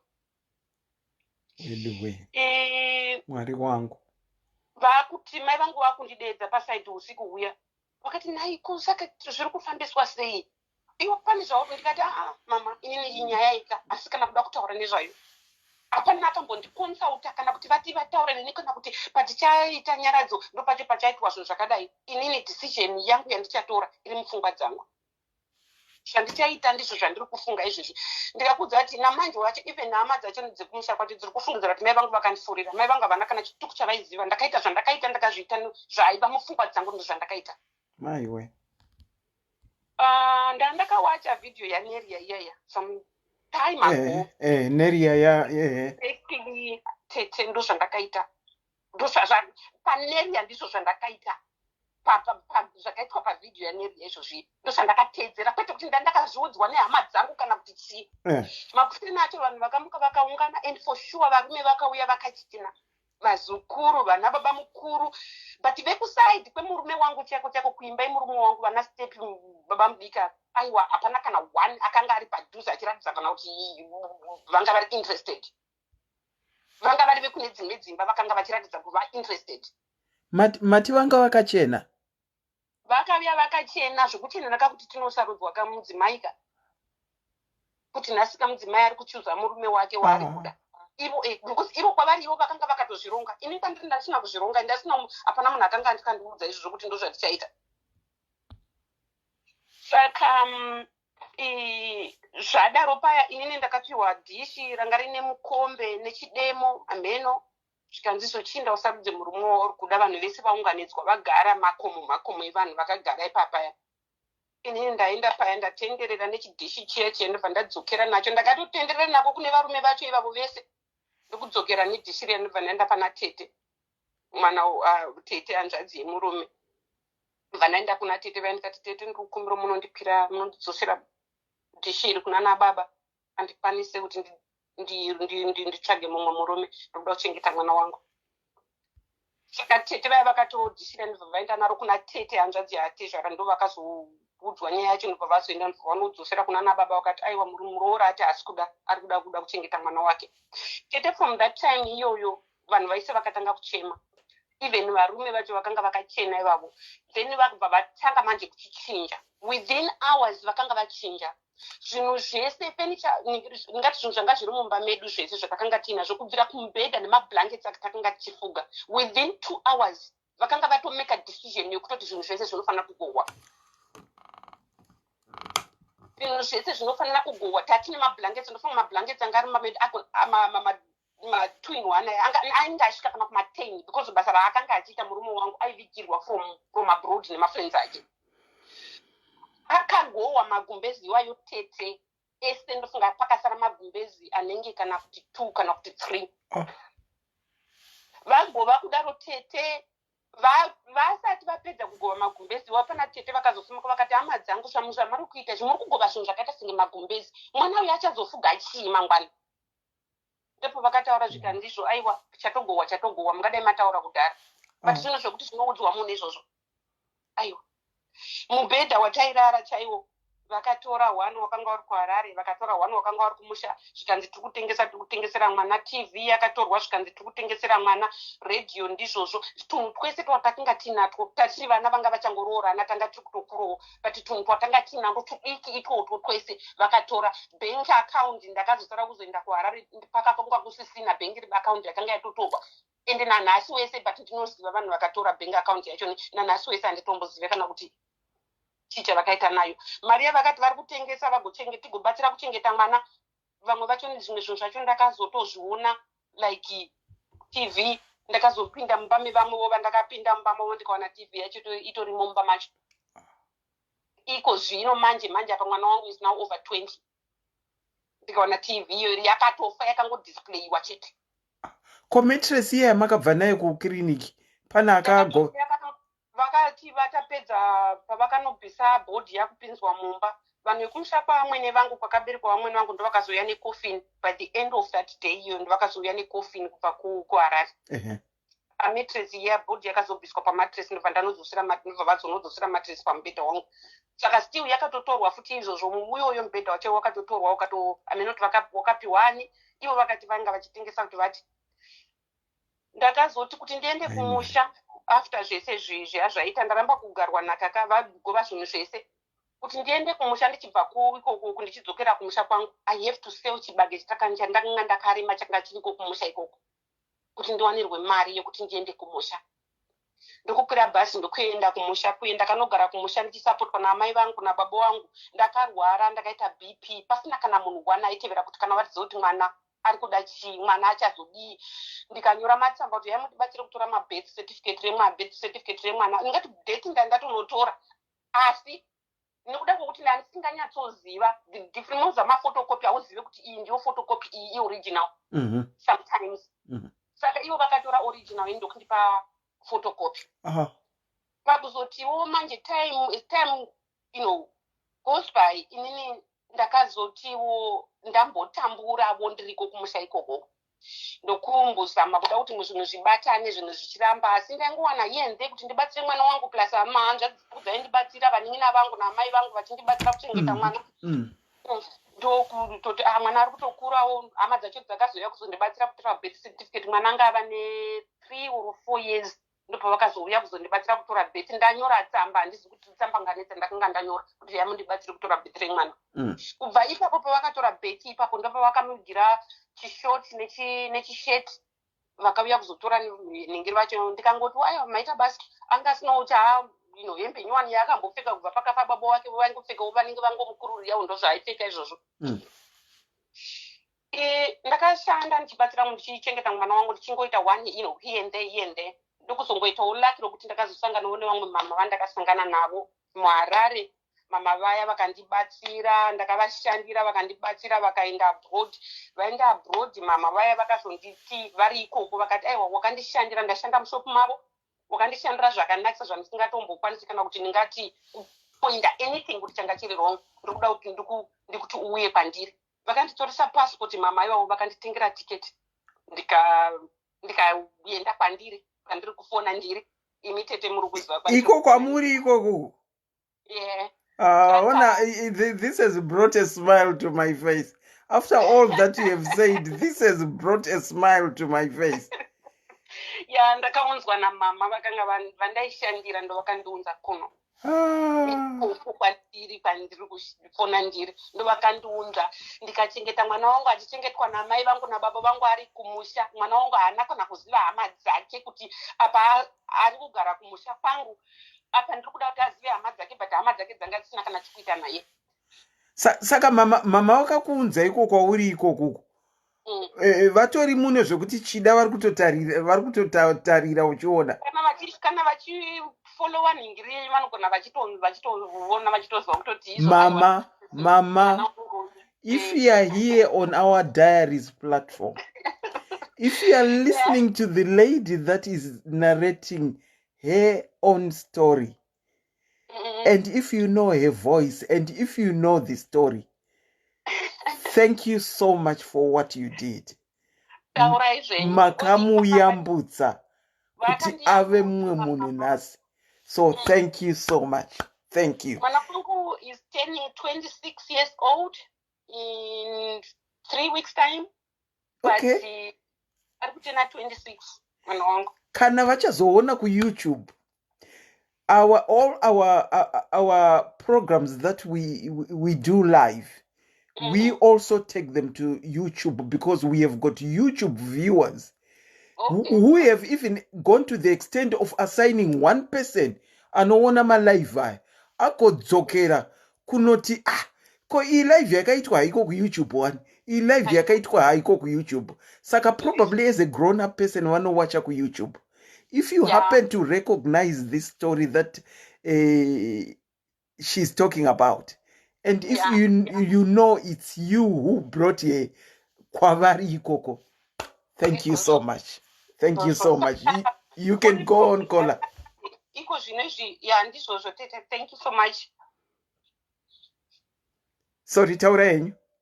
Okay, ndandiri kungoti izvo chiri kunetsa iko zvinezvi ndechokungoti chete nekuda kwokuti handina mwana wangu andinambomutaurira kana kuti zvakashata kuhama dzake, asi dambudziko riripo chete ndiro kuti ivo havana kumbobvira vakada kuda kuiva engaged nemwana. Saka iye mwana wacho nemanje nekuda kwokuti mwana akuraka anenge achibvunza zvakawanda wanda zvaanenge achibvunza kuti baba wangu wangu ambori munhu akanga akaita sei, ko sei dziri kuita so, sei dziri kuita so, and inini I've been trying kuti iye ange ari close pakari.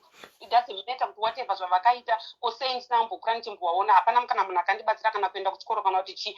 But inini I think chinhu chandakangoita from the beginning ndechekuti mwana wangu ndiri kuda kuchengeta mwana wangu. Ende kana as long ndiri mupenyu mwana wangu azofa akaenda kuchikoro achinodzingwa kuchikoro achinodzingirwa fees. As long ndiri mwana wangu akapfeka uniform, and for sure tete I sacrifice myself kuti izvo mwana wangu ameno ndiri kutadza namanje wese I'm still single and zviro tinondinetsa, but iko zvinezvi mwana wangu akutotaura kuti mama you should have got married pakashayika date vangu. Ndikati no, inini ndaida the best for you. Yeah, but iko zvinezvi now you are grown up, I think I can move on with my life. But chandiri kuda chete nchokuti iwewe uve close kuhama dzako, whatever zvakaitika hazvina basa newe kuti zvakaitika, iwe wakura chiziva kuti wakura wane upenyu hwako, and I just want you to take off from there. Usatarisa zvakamboitika before. You know, if you were to go home, munogona kutomuperekedza. Inini I know, as I was saying, kuti ndinoenda nevana vangu at times when I go back home. I've done it twice. You've done it twice. Good.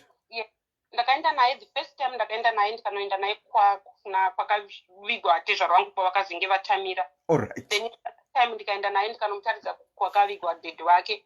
Okay, that's good. Saka iko zvinezvi now inini I think ndakamutaridza nzira. He is now grown up, kana achida kunge achienda ikoko anonge achingoenda achinovaona. You're doing a great thing. The worst thing that you can ever do as a parent, wasara uri wega, is to tell your children bad stories that happened. Nehama dzevarume kana kuti nehama dzevakadzi. You never ever cross that line and tell your children zvinhu zvakadaro. Kana achizviita find out, ngaazviite find out elsewhere, but not from your own mouth. Vana kwababa wako havana kana kutombokutarira, pawakafa havana kana kutombokutendeuka vakakuona. You never ever demean kwavo, because mwana uyu anogona kukutendeukira agowirirana nekwavo ugosara wapamhene. Saka I encourage all the ladies that have shared their stories, even those that are in the comment section, vasiri free to share their stories. If you have got children wakafirwa, don't ever cross that line yekuudza mwana zvakaitika zvisakarurama. Unodyara mbeu yakashata mumwana. Saka autaurire mwana zvakaitika zvekumashure. All you can ever do, even if wakapinzwa panguva yakaoma, all you can ever do is try and tell my white lies and praise them as much as you can. Ndokukudza mwana kwakanaka ikoko. chokwadi tete ndinotenda chaizvo nekuteerera kwenyu nevateereri vari mumacomment section. Ndinotenda nekuteerera story yangu. Thank you so much for bringing your story to the platform. It was quite a very sad story. I'm not trying to compare, but in Shitarisa inini what I went through. Yours it was a very, very sad story. But I'm happy for you. It turned out kuti mave pamuri nas, and you can even smile and even have strength to thank someone akakunza kunyika a story hama yenyu. Saka I think that this is the only actually maybe kuti anyatsozviunderstanda kuti ndinomutenda zvakaita semama iwavo kuti vanyatsounderstand. Munoziva kwavari here mama? Ndinoziva kwavari. You know what you can do one day? Kana muchiziva address yavo, order some flowers on internet. Address ndoya ndisinganyatsoziva, but ndinoziva area yacho. Munotaura navo here? Tinotaura, but ndane time manje ndisina kumbotaura navo.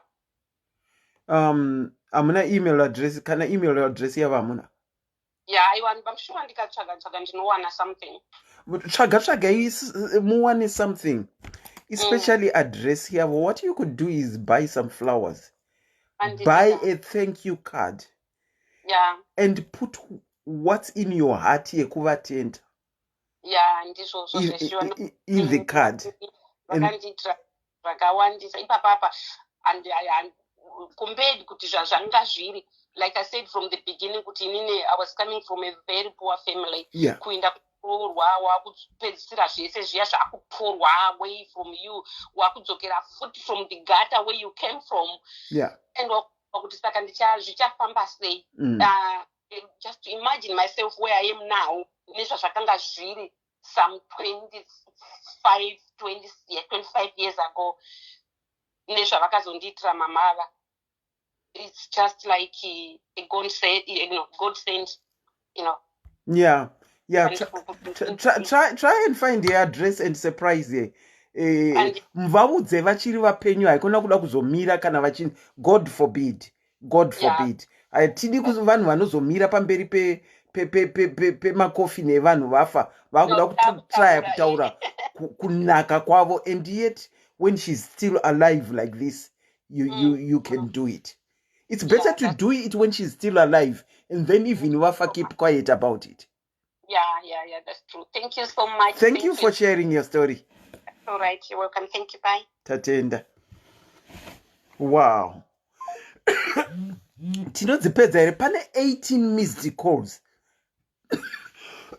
Pane 18 missed calls. Tinodzipedza here, regai timbotora iyi tione kuti tinosvika papi. Tinokuchingamidzai pachirongwa SIS MELLY's Diary Scholar. Maswera sei? Hello? Makadiko tete. Tiripo makadi zvenyu? Tiripo. Tinokuchingamidzai pachirongwa. Nyaya dziri kutaurika apa tete, it's so very so touching. Okay. Zvaita kuti inini kandiuyewo nestori yangu. Mune story yenyu. Tete, regai ndibvise paloudspeaker, I think tinyatsonzwanana. Bvisai zvenyu. Tiripo takateerera. Alright. I think guys will end up having a second program, because the number of missed calls that are there. With such a program, we cannot ask a caller kuti kate nyaya yake. Atizonzwa mamiriro enyaya. Tinopedzera takuassume zvisirizvo. Saka with such a program, we just have to let a person talk and narrate their story as it is. And I think we are going to have to come back and do another second session of a program like this, because I've got too many missed calls. Sorry, caller, you can go on with your story. Okay, nyaya yangu yakadai chete. Inini, I was married at a younger age. I think I was married at 22 years. Okay. Ndarorwa at 22 years tete. It was like vabereki vangu vakafara marorerwo andakaita handidi kunyepa. Ndakarorwa zvangu nemurume anga aine basa rake ranga rakatinakira harita haro kuti nditaure paruzhinji. It's okay. But it was a very good job kuti he traveled all over the world. Okay. Nebasa rake kwaienda naro. Ndakaita mwari akatikomborera ndikaita mwana wangu wekutanga. It was 1999. Then semunhu angamboti garei ndisina kuita mwana kosi ndakaroorwa 96 ndapedza chikoro 95. 96 vandagara 97 ndakazoita mwana 99. Okay. Semunhu angamboti garei ndisina kuita mwana ndobva ndazoti chirega ndikurumbidze. In 2002 ndichibva ndaita mwana. Soon after birth yemwana wangu wa2002 my husband akatanga kurwara. Okay. Atanga kurwara tete zvinhu hazvina kumira mushe. We tried everything kuti chiko chiri kumurwarisa, kuenda apa. Zvataingonzwa zvacho naiye zvaaingonzwawo zvacho tete zvanga zvakaoma. Okay. Ndakambofunga kuti semunhu anga aine brother yake yanga yabva kushayika 1998 kuda hana kunyatsozvitambira zvakanaka because vakomana vaingova tu mufamily. Okay. Then vatazoona handizvo zvimwewo zvekuti taishaya kuziva kuti chii. Kuenda kuhospital they try matest ese hapana kana chakambowanikwa kana chii. Saka zvaigara zvichingondinetsa ndikuti chiko chiri kukurwadza because tatraya apa kuchipatara tiri kuenda. Madoctors uya kuri kutoita kutouya maspecialist just kungouya kuzongokuona what's going on. Zvii hapana mufunge tete. Then ini ndakabva ndangoti murume wangu ari kurwara regai ndimboenda kumusha kwedu. Ndobva ndabva kuHarare ndaenda kumusha. Ndaenda kumusha kwekuya bva ndaona vabereki vangu vaigara kumusha but vanga vaine kuHarare. Baba vangu vanga varetire vaishandawo imomo. Ndobva ndasvika bva ndavatsanangurira kuti inini ndauya nenyaya panapa yakadai mukwasho yenyaya kurauka. But hazvisi hazvo zvinhu zviri serious zvokuti tingati munhu ari serious. Asi miri yake haisi kumusha. Apa ndandine mwana wangu anga achikurama musikana. Alright mwanangu, since wauya nenyaya yako isusu zvatichaita tirega timbotsvaka mari dzemabhazi tosetagadzisa pano kuona kuti ndiana chasara isusu tochizoenda newe. Hapana kupera 4 days saka togara mukicheni. Murume wangu atera komatera indava zvikanzi ndaona kuti kumba hakusi kugarika. Saka ndatirega nditere mhuri yangu. Vana baba vangu ndopa vakati hapana chakaipa mukwasha. Semukwasha wavaimuda zvisingaiti. Pari kutera pari kurwara ka. Nekurwara tadzokera paye kutaundi paye tikasvika. Tete ndakasvika mai vakamira kunze kwegate. Handida hangu kutaura. Mati tete? Handina kutaura ndiri kutoteerera imi. Ari kurwara pakutera kwaaita munhu asiri kutonzwa mushe but chekuti munhu ari kufamba hake but miri wake waipera tete. Okay. Aipera miri tete zvokuti aipera miri taitedza kunzwisisa kuti chii chiri kuitika. Okay. ndo patakadzoka kuHarare paye patasvika kunditsanangurira pamakabva 4 days idzi mama ndakazongodaiwo pakona apa bva ndaenda bva ndanoudzwa zvakati. Asi izvi zvinhu izvi handizvirambe because ndoziva kuti kufa kwakaita brother vangu patakafamba zvakanobatwa. Takatoita sei zvikanzi unoziva nyaya yapo ndeyekungoti chitongotambira zviripo nekungonamata kuna Mwari. Aiwa ndinoita right. Alright. Takagara tete ndichichengeta murume wangu zvakanaka achizvirwarira zvake. Kusvika haachamuki pamubhedha. Munhu akutongozvitira ari tete. Ndoenda ndonoudza mai nyakubereka. Mai chaigara navo. Mai onai zviri kuitika uku. Mwana wenyu uri kuramba uchingorwara. asi handisi kuziva kuti chii. Tete kana ndakazombogara zvangu pakabuda mashoko hazviite kuti nditaure zvakanyanyisa because ndoziva kuti pano hama dzacho dzimwe dzinenge dziripo dzakazofunzwa zvadzo. Okay, taurai zvamuri comfortable kutaura imimi. Ndobva ndanovaudza pai vakati aina handitombouye kuzomuona because ivo vaigara kucottage kuseri.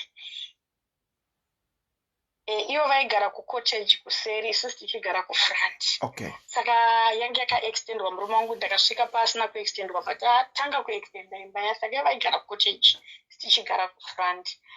Vaipopota zvisingaiti. Pano ndinozonzi yanhingi ndodedzwa nemutupo, uyu mwana uyu akauya izvezvi ndiye anodedzwa nefemini yemurume. Vachingotaura ini ndainga ndakangozvininipisawo semunhu akanga abvawo kune vanhu. Ndakarayirwa nambuya vangu mai vangu ndo vanga vakandirera. Murume akasvika pakurwara kuita serious pekuti tete pakanga pasikachadi ini ndega. Apa ndaiyamwisa. Havana zuva ravakabva kuseri kwavo kucottage kuti regai ndinoona mwana wangu. Hapana. Akapedzisira ndati aiwa kolevhi yaya ndakatwa. Muripo tiri kuteerera. Okay. Ndakapedzisira ndati nyaya iripo inini regai ndiendese munhu wangu kuchipatara. Ndandisingagone kudhiraivha motikari yange iripo pamba. Ndopandakadedza muzukuru wachona musikana ndobva auya. Ndobva adhiraivha sekuru wake vati enda nawo kuchipatara. That time ambulance aitora time kuti anga achiuya. Ndobva taenda kuchipatara kuprivate hospital kuya nemuzukuru wangu. Tasvika paya amhanya anobvunzawo madhokta indapererwa zvinoku mwana ari kuyama. Naimi ndokumbirawo mumbobvunzawo mumboitawo matesti sekuru wangu. Ndinawo sekuru wako ava iri bhuku ravo iri. Sekuru wako taita matesti ese hapana chirwere chatiri kuona pavari. Akati kana maybe sugar kana ingave moyo ungave chii mungotiudza zvikanzi hapana kana mungatofungira kuti zvimwe kutaseri wenyu vari kurwara necho chakauya ichi hakuna vari right. Right. Vatavasiya muchipatara muya isusu ndo vataita sei vatadzokera wangu ya muzukuru vatadzokera kumba varamba achingondishingisa akati gogo mufanwa kushinga. Kati right. Ndofanwa kushinga hapana zvandingaite. Ndobva tazodzokera kuchipatara chienda chinomuona ndanoudza amai mama ndonyaya iripo ndanosiya mwana wenyu kuchipatara. Zvikanzi murume ndewenyu amai mwana ino wangu murume akafa paakatovigwa ndipazive. Kola. Saka yes. Saizvozvi. Halo. Saizvezvi ino wangu murume akafa paakavigwa handipazive. Saka uyu ndewenyu motoona yeye kutoti munoita sei. Kurwara kwari kutoitwa kumotozvionera muchaenda kuchipatara. Ndochikumbira mhai chisarai nemwana wandiri kuyamwisa uyu kuchipatara uko havabvumidze vana. Zvikanzi handina kana nguva yachona ini ekuti ndosara nemwana wenyu. Onai zvekuita nemwana wenyu. Ndomhanya nemwana kumba kwambuya vangu. Rega ndinomusiya ana mama wangu ari kumusha. Rega ndinosiya mwana kwambuya ndiwa kumhanya kuchipatara. Ndonosiya mwana uya kwambuya ndomhanya kuchipatara. Ndodzoka ndosvika pamba paye ndoda kudzokera futi visiting ya 1. Ndosvika ndoyamwisa mwana ndodzokera kwambuya ndomhanya kuchipatara. Driver mai niya kwagone kwa hapana tikusiya motikari yakapakwa payati.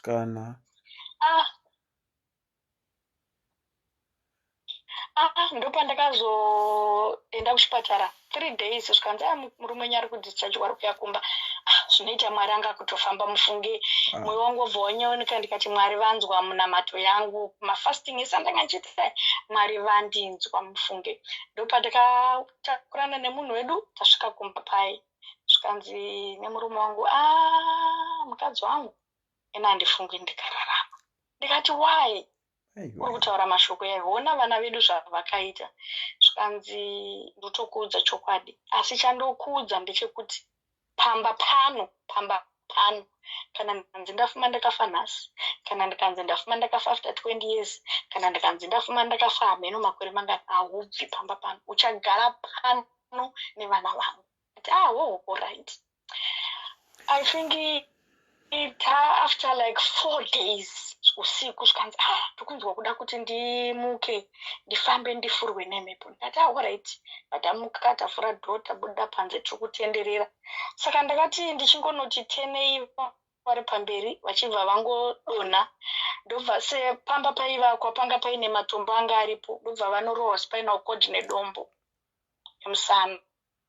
Spinal cord iyaya ndiye munhu ubva atotadza kuzotomukira zvamuchose. Kwakuchitotsvaga manext door ndokumbira mudibetsero baba vadonha so kanzi alright tikumuka. Mhanya ndanoudza mai kuseri, mai uyai baba vadonha tinoda kuti ndiite sei ndivatitakure. Zvikanzi ndichambobata munamato wekunze koedza. Ndikati aiwa Mwari kudzwai, vachambobata munamato wekunze koedza asi mwana wakarara panze apa ari kuchema. Aiwa hapana chakaipa. Ndanofonera vamwe vatanawo paine vamwe vailojapo vaibva kumusha kumwe chete nemurume wangu. Ndobva ndanovanokera dhoo. Aiwa baba ivo vakauya mufunge, ndobva vandibetsera vatatakura munhu ndaendesa munhu pamubhedha. Mangwana makuseni kuchiedza ndichifonera muzukuru sikana sekuru vakadonha ndomutsanangurira so zvikanzi mbuya handiena kuchipatara. Tasvika kuchipatara zvikanzi hapana zvatingakwanise kuita, spinal cord yavo yakafa, saka kutongodzokera navo kumba. Bva tadzoka navo kumba kuya tagara payo. Munhu ari kungopera chete miri, chiri kupa munhu miri tachishaya. Munhu ari kungopera miri, chiri kupedza miri tachishaya. Ambuya vangu mai vamai vangu ndopa vakazova vakati rega ndinombogara pasi nemuzukuru wangu kukomana ndimubvunze chii. Ndopa vakauya vakati nai muzukuru chii. Ndopa akati gogo ndoda kukutumai muende kuseri kuna mai vakandibereka munovabvunza kuti mhosva yandakavapara ndeyei, kana iroda kuripa ngavandiudze ndivaripe. Vakandichengeta kubva pese apo kusvika apa. Nhasi ndaita mudzimai, nyaya yacho iri pakuti ambuya wangu wakati unoziva mashoko ako aya, ini ndinoenda kuchechi, anonetsa ndiende nawo kune munhu mukuru akaita seamai vako, ndinovabvunza kudaro, hauone kuti une vapfuma uroyi here. Ndopakati aiwa gogo, kana maramba yenyu kuenda hapana chakaipa, asi mumwoyo mangu manga muda kuti ndivabvunze kana paine zvandakavaitira inini vanditsanangurira. Ambuya vangu vakati aiwa muzukuru, aya mashoko aya ungagumbuka kungaite sehandikwanise kuenda kwavari, ndichinoita sei ndichinovabvunza zvakadaro, ndichinotaura izvozvo hazviiti. Ndobva ndazofonera tete handadzi yake yaigarawo kune imwe nzvimbo. Ndavafonera tete, kunoku handadzi yenyu yaramba yongorwara. Zvikanzi natete aiwa mangwana ndokwira ndouya. Tasikana makuya tiigirewo chibage. Kunoku hakuna kuti ndirambe ndichingotenga hupfu zvinhu zvakamira kudai, mari yacho inenge iri kupera pamunhu asi kuenda kubasa. Unoziva vanonge vapuwa ma3 months sick leave. After that kana wakuregedza kuenda kubasa vana salary ichapinda. Tete ndopa vakati alright, hazvinowo kuitawo sei. Tete vakabva vauya. Ndobva ndafonera vamwe tete kuti vauyewo, vanga vari kune imwewo nzvimbo futi kuharare kuzimbabwe koko. Tete vaya ndobva vati ava tete vakanga vagara zvakatokonana nemurume wangu uyu nenyaya yawo dzavo dzavakakonanawo pakafa mukoma wekutanga apa. Because pakafa bankuru vakangoya vakatora zvese, maikuru vakasara vasina chino. Vakati ndezvahanzvadzi yavo vakaenda, vana havana zvavakataura, vakati vasiyei vakadaro. Havana kuuya. Vakazouya after 3 days tete vaya. Vauya after 3 days vakasvika, bva vangosvika vachisvika kuvhuranda, vachiona vachipinda mubedroom vachiona hanzvadzi yavo yakarara, vakaridza mhere. Vakadi kundiudza kuti ndozvaita hanzvadzi yangu izvi, zvazodai inizi. Handakana kumbovadera, handakana kumboita sei. Apa ini murume haachaendi kutoileti tete, ndakuwacha. Ndichinanika ndendine shamwari yangu yaita zvokuenda kuBotswana. Abva ndigira pekire mastay soft akati mudikani kuti mumba musange kuti vanhu vange vachiti pavanopinda vasanzwe kuti zvakamira kudai. Ndikati alright. Tete vaya vauya, ndopo vakauya nepekire tanganda masamba iyaya. Ndopo vakabhoila vaita izvozvo zveutano izvi. Vakabhoila masamba haye anoti vakamasanganisa nei, ndobva vamastrena mvura iya, mvura ina zvikanzi ngaamwe. chakangoita akatora kapu iyoyo yavakauya nayo kuti ngamwe, achibva atema hanzvadzi yake nayo kumeso. Ndopandakati, ko muri kuzviitirei? Pamwe munopona? Zvikanzi kwete, handiponi. Inini musi wa9 Machi ndinosvika.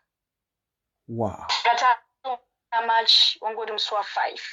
Zvikanzi handifungi kuti musi wa9 Machi ndinosvika. Ndikati inda. Zvikanzi ndiri kuzvinzwa. Ndokumbirawo vana vangu vauye apa pamubhedha apa ndivabate. Vanga vari 3, anga ine mwana wake wekutanga wandakaona 9. Saka taingogara naye, anga ari mukomana.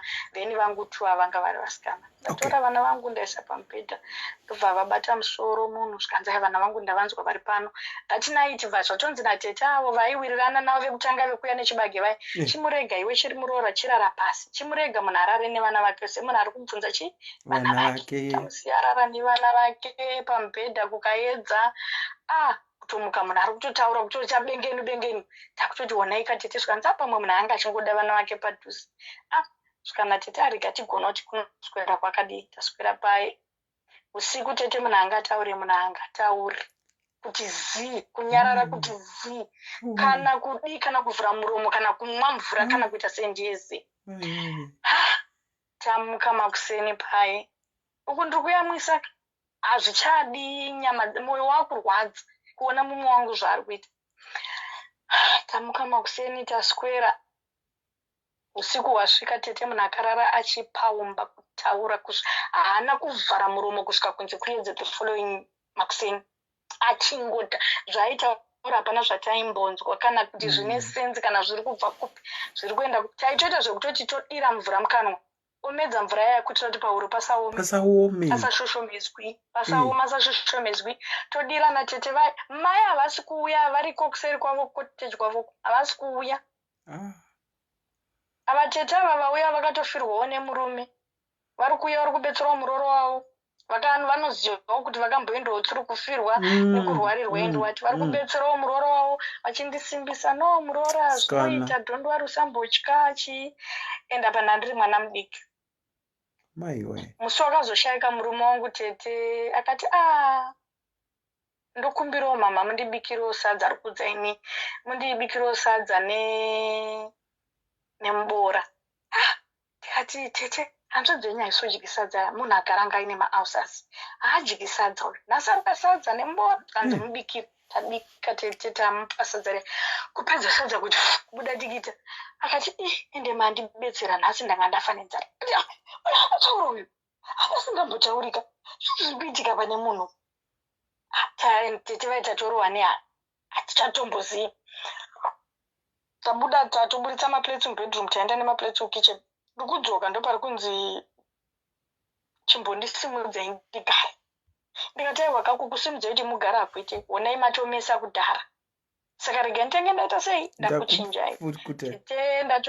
Ndakupukuta ndatora bhaketi rangu. Ndikupukuta munhu wangu. Munhu akangoti mai we. Ndikati chii?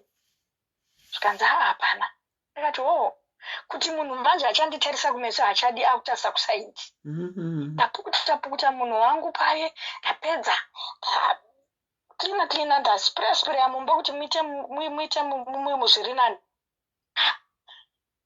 Ndopandakabva ndatora bhaketi vandaendesa mubathroom. Ndopandakadzoka ndikati muri kunzwa patiko nhasi pari kurwadza. Zvikanzi nhasi ndikunzwa zvakanaka chaizvo. Hapana zvandiri kumbonzwa zviri kurwadza. Tete ndakangoti ndichibuda kuti ndidzokere kubathroom ndinogadzira nyakanyaka dziya. Ndakadzoka ndikaona munhu akangovhura maziso. Ndopandakasvika ndikati kwakanaka here makavhura maziso. Muromo washama. Ini zvinone udiki ndakuturunurana nemagumbeze pamusoro pewardrobe tete ndiri kufukidza mumwe wangu. Ndiri kudhonzana nemadhiro ndiri kutora masokisi tete ndiri kupfekedza mumwe wangu. Kupfekedza iwe. Asi chakandishamisa ndechekuti musana wangu wakabva warira kudaro. Ndopandakabva ndadedza tete ndikati tete uyamone zvaita hanzvadzi yenyu. Tete vaya ndopava pave.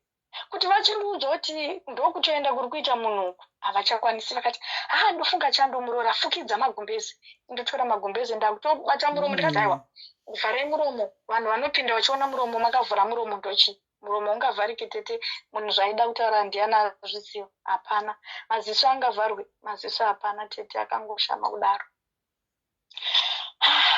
Chichi munhu kutofaka ukusvika tete vakutondirambira aiwa kana muroora kana usatombopfunga idzodzi andiona kuti murume wako padya sadza apa atoita sei atotaura here hapana kutofa ini wo ndaenda ndanowacha nyakanyaka dzangu dziya ndadzoka pai tete ndipo utondita ufunge zvakukura sori murume wako atisiya. Handina kuchema tete because nguva yandakachema mumwe wangu achirwara yange yakareba.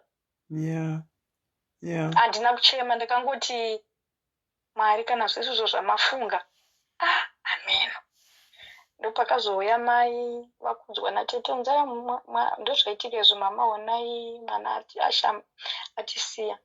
Ndopavakatora tambo zvikanzi ndiri kunozvisungirira kuseri kwemumango kuseri kwekoteji yokwako ine mumango ndiri kunozvisungirira mwana wangu haangafi, mwana wangu azodai.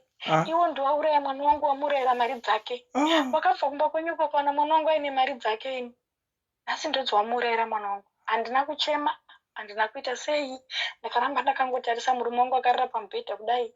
Tete vaiva muvhara, muromo wakashama, maziso akashama. Ndopa ndakaenda bva ndanogara pasaidi. Ndobva ndataura nezita rake ndikati ufunge hako. Dai wangu ndiudzawo chaungoshinda kutaura chakipedzisira changa chibuda muromo mako ndachinzwa pane kuti ndinoona wakashama muromo. Ndinoziva kuti ndinoita sei. Tete vakati muroora chiregedza kuchema zvishingise one uri kuyamwisa mwana. Zvino iwe ukati ukachema uchiyamwisa mwana anobva afa. Zvevanhu vakuru zvekutudza kuti unge uchishinga zviya. Ndikati alright. Ndakashinga tete, vanhu vakadedzwa, nhamo ikauya. Tete amweni vangu vaita kunge vasina kufirwa, handidi kunyemba. Vaita kunge vasina kufirwa, vaipopota panhamo. Vaipopota.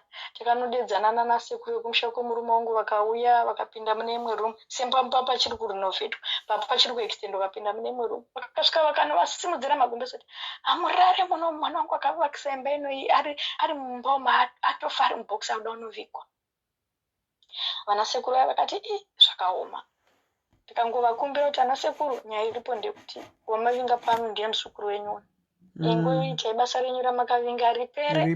Zvinouya zvinozoonekwa basa rapera. Tete takanoviga murume wangu akazoshaika musi wa9 waitaura kuti asviki musi wa9 macho achishaika. Takabva taenda bva tanoviga murume wangu. Kubasa kwake kwaishanda vakaita I think they played a big role. Ndo vakaita kubva kuburial, kubva kuchikafu, vaiuya vanhu kubasa ikoko ndo vaibika, motikari dzakatakura vanhu kuenda kumakuva zvese vakaplay big. Hapana chekuti handidi kunyepa chete kuti ndingati I feel kuti munhu anga ashaika ndikushupika kuti ndida unotsvaga ichi. They played a big role isingaiti. Taviga murume wangu vanhu vaparara. Tasara pai after 3 days. Tete vangu vamwe vaive kuya nemasamba wetanganda. Ndopa vakati enda unotora death certificate. Vaive kuya nechibage vati aiwa inini muroora ndomuperekedza kunotora death. Ndaenda natete vangu vekuchibage vai tasvika zvikanzi aiwa hazvina nidi kuti ngemi tete manga muripo sevanhu vanga vaine muchato. Anongokwanisa kungozviita kuprocessa zvese ega zvake ozoyo kuratidza ndo zvaanenge aita. Alright. Death ndapuwa pai ndanzi ndirimirire death raita. Ndaswera ndiriko ndakarara zvangu pamvura ndakamirira death raita. Ndadzokera kumba ndanoratidza kavana tete iri death iri. Vaive tanganda vakati unza kuno tirione ndikuisire pakanaka semunhu uchiri kuchema ugozoziya. Kwenini ndazivei kuti kuchema kwese kwandiri kuita uku kwatopindwa mapepa ese atorwa hakusina chiriko yangoimba iri empty. Hapana tete zvatorwa zvese zvekubasa zvanga zviri mubriefcase nebriefcase racho tete rakangoendwa naro. Ini ndabvaka nedeath ndikati aiwa death pane pandoda kunoisa pane mamwe mapepa ari zvikanzi aiwa ndipe kunoendichengeta. Ndikati iri vandavapa ndazoenda muya ndanotarisa muna zvino death iri hapana zvese hapasina. Ndanoudza ava vekuchibage kuti ndo zvakaitika vakati muroora hapana kwaanoenda nezvinhu uyu siya zvakadaro. Ndazivei tete insurance, life insurance yevana zvakaenda, mabhefi evana tete, marriage certificate yakaenda, chitupa changu tete chakaenda, zvese handina chandakasarwa nacho. Ndakudza vekuchibage vakati muroora, kana zvakanzi munhu anotora siya zvakadaro. Mwari uyu ndewe vanhu vese. Tete, alright. Tete vandibva vati iwawo hazvitoti urambochigara pano, hanzvadzi yangu yafa, vemasamba vai, hazvitoti urambochigara pano, hanzvadzi yangu yafa, saka nyaya iripo ndekutoti wewe wotoenda kumba kwenyu, vabereki vako ava vachitoripo, votogara vazviziva. Ndikati alright, hapana chakaipa, regai ndiite sei, nditi vana baba vangu vauye munge muchivaudza murimi, kozi nini hazvisi zvokuti kuchaya mapoto kana kuti ndezvokuitai, zvamunotoziva zvakatoitika chaizvo. Ndakatoroorwa. Zvakanakisawo chaizvo. Vabereki baba vangu ndopavaka, baba vakati aiwa hatizvirambe, asi pano kamuziva kuti pamba panga pari pamba tigarisana pano.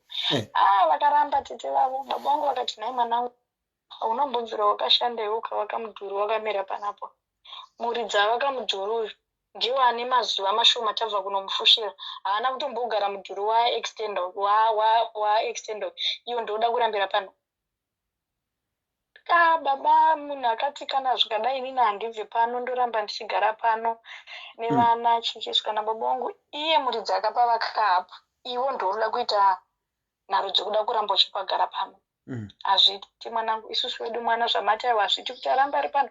Chitipai mabhefi nebhefi remurume wake ozonogadzirisa zvinhu zvaada kufambira akumba. Tete vandipa vakati handikupei. Baba vangu vakati aiwa hapana chakaipa, chigarai nazvo. Tete ndakaenda nemwana wangu ari kuyama, mwana wangu anga ari wemusi wa31 March.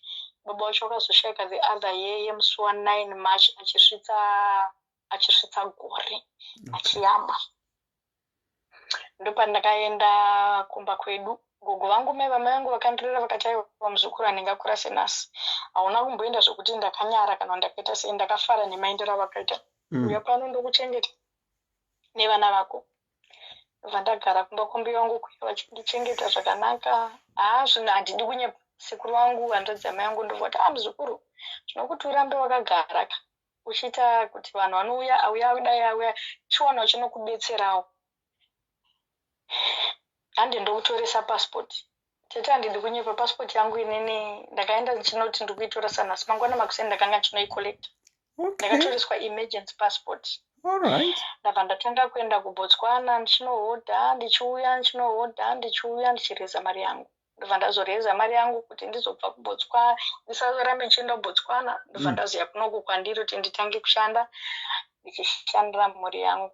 Tete vangu vaive kutora madeath certificate, vekutora zvinhu, vekutora malife insurance.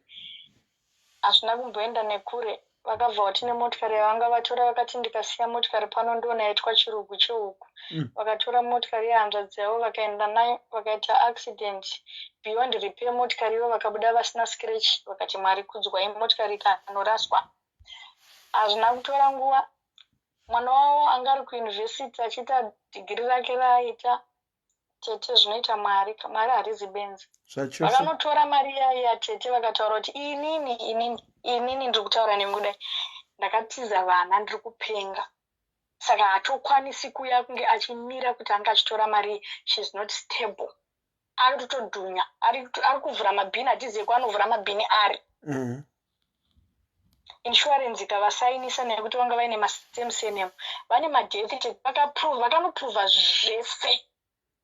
Vakanoprova zvese kuti izvi ndini kutochengeta nevana ava, muri kuona ndine madeath, ndine zvakadai izvi zvese zvinhu zvake zvandinazvo izvi. Iye akatopenga ari kutovhura mabhini and hatingatombomuti angaite custody yevana. Uku vana ndinavo tete. Mainsurance akasaina akavapa mari yavakazotadza kuti vange vachiwana. Vakaenda kumukwati vakanzi chero akapenga 50 years achauya achimirira mari yemurume wake kumukwati building. Vakarambirwa kuti vange vachikolekta, vakanzi kusvika even akapenga 100 years pane vana ivava vachauya vachizofambira mari dzababa vavo. Kana vasvika 15 years vanouya vachizodzifambira mari. Tete ndakangoti zvakangoma. Tete vangu vaive kuchibage vachingondishingisa vakati muroora, siyana nezvakawanda. Iyo nyaya iripo ndekuti chengeta mhuri yako, vana vakuona murume wako akafa, mari inopera, mari inowanikwa imwe.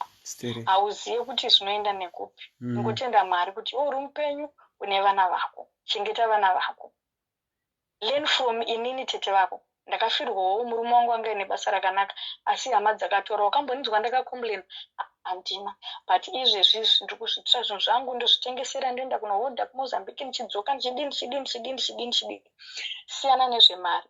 Hauna kuishanda. Siyayo vari kufunga kuti vakaishanda vadye. Tete kutaura kwandiri kuita kudai so mwana wavaibhadharira school fees nemari yemurume wangu yavakatora ini. Izvezvizvi nditokuudza kuti mukaenda kuna first, mukaenda kuna second, mukaenda kuna third, mukaenda kuna Samura Mashau, kana mukaenda kuna Robert Mugabe, kana mukaenda kuEastleigh kuya munomuona tete achivhura bhini kudya kudai. Aita masciences tete zvakatena bheki bhini ravaiti ndiri kudya ini ndo mwana wari kuridya izvezvi. Vamwe vana vavo 2 vakomana kupasa nema-18 nema-19 points ma-A level vanogara vakasungwa hanzi vaba chakati, vazodai chakati. Ivo pamba pavo pavaigara pavakatakurana nemabriefcase e100 yavo yakafa iya tete, vakaenda nazvo vachinodi vakapatiza. Ameno kwava kutogarawo haimwewo kutori nzvimbo ende shamwari dzavo vaitamba neshamwari. I think kana rega inongotaura mukadzi iye chete. Kana muchiziva anonzi Mai Chipanguza vepaMurewa Center. Mai wavo she was best. Vane mahotel paMurewa Center. She was best friend. Ndomaziva. Chipanguza ndoiziva. She was best friend na tete wangu. Tete wangu inini vaitoshanda mugovernment. She had a good job handidi kukunyeperai. She had a good job mugovernment. But vakaita access yekuti zvese zvitete vakatora. Asi munoziva Mwari harizi benzi. Hanzvadzi yavo vakatanga kuiona live kudaizvo. Handina kana kwandakaenda, handina kana chandakaita, asi ndaingonamata. I grew up ndichienda kuSeventh-day Adventist. Ambi vangu vakandiudza kuti zvinhu zvenyika ino zvinopfuura musukuru. Mabvi ako aya ndo minduro kuna Mwari, pfugama uchinamata. Zvese izvi zvinodarika muzukuru, asi ukaziva kuti Mwari ndiye minduro unenge wapedza. Ndaipfugama ndichinamba ndichiti Mwari ndozvamakandisarudzira nhasi kuti ndinge ndichiita. Ndizvozvo ndoda kuzvitenda Mwari. Izvezvizvi right now last hapana 4 days ndakavasendera mapictures evana hanzvadzi yavo. First born she turned 22, second born she turned 18. Havavazivi. Ndakasenda mapictures zvikanzi ndianiko uyu? Ndobva ndakaudza kuti ndine mukadzi wanhingi makangano. Yoi, ndiwe kuza watochinja naye muroora? Ndikati aiwa ndini tete.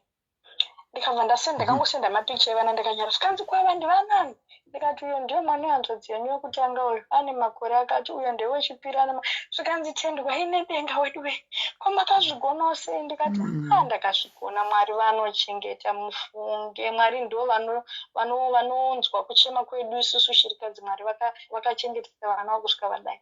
Asi handida hangu kuti ndinyepe tete. Vana vangu handisati ndaenda navo pagwara baba, zvakanditorera nguva kuti ndinge ndichiti ndatambanuka tete. I think nekunzwa nyaya dzanga dzichitaurwa nevamwe vanhu zvapinda mandiri kuti I think it's high time this year Mwari vakanditungamira ndoenda navo ndinovaradza pana baba havapazivi. Zvamunoona zvinoitika mukati meupenyu is takasikwa takasiyana, reaction time yedu yakasiyana. Vamwe vanokurumidza kuacta nekugashira zvinhu nekusunungutsa mwoyo, vamwe havakurumidze. Imi mune time yenyu, now that you are saying kuti nekunzwawo zvamanzwa makutofunga kuti I think this year you should do it. Anditi ndosaka tichite paSIS MELLY's diaries tinoonesana, tinodzidzisana. Anditi kuona nekunzwa zvevamwe kunokuinspire kuti uite chishuwo chiya chekuti panzi vana endai nevana venyu kudzimisha kwawakabva. Anditi but kana uri mumacircles asisakarurama unenge uchinzi kunoitei handiite nezvawakandiita zviya kana briefcase nenhingirikini zvawakatora ngavadye izvozvo iwe usatomboenda nevana vako, but inenge iri wrong advice. Inini chandinokuudzai sevamwe vandaudza ava, as you said, you have now found it fit kuti muende nevana, ngavanoziva kwavanobva. Kumba kwababa vavo zvavo vaienda apo neapo, kana tikaendawo kuZimbabwe, haya ndinoenda ndaisvika ndinoenda kunavo tinoona mbuya wavo chisvika chawe vazukuru vangu vari kukura kani, vazukuru ndingoti ndimari vari kuchengeta mufunge. Saka imba yakazoita sei? Aiwa, imba yakazosara nehembe tete takasunga tikangosiya dzakadaro, imba yakazosara nezvinhu zvakazongosara. Mwana uya mukomana uya ndobva ndazoenda ndanotaura naye sinziwo amai ake vanga akangosiwa ari mwana mudiki wona amai vake, ndasvika ubva ndagarawo naye kusvika asvike form 2. ndava ndazongoenda ndakati I think it was after like 7 years bobo wacho vafa. Pandakazoenda ndikati inini hangu mwanangu ndauya kudai handisi kuti pane kuti ndine chigumbu handina chigumbu newe. Marwadziro wakaitwa ndo marwadziro andakaita, asi chandoda kuudza ndechekuti iwe ndiwe mwana wacho mukomana. Imba iri panapa ingave iri musitama angu kana kuti iri musitama tete vako, asi chandokuudza nhasi ndechekuti imba ndeyako. Ndo inheritance yawakasirwa nababa vako.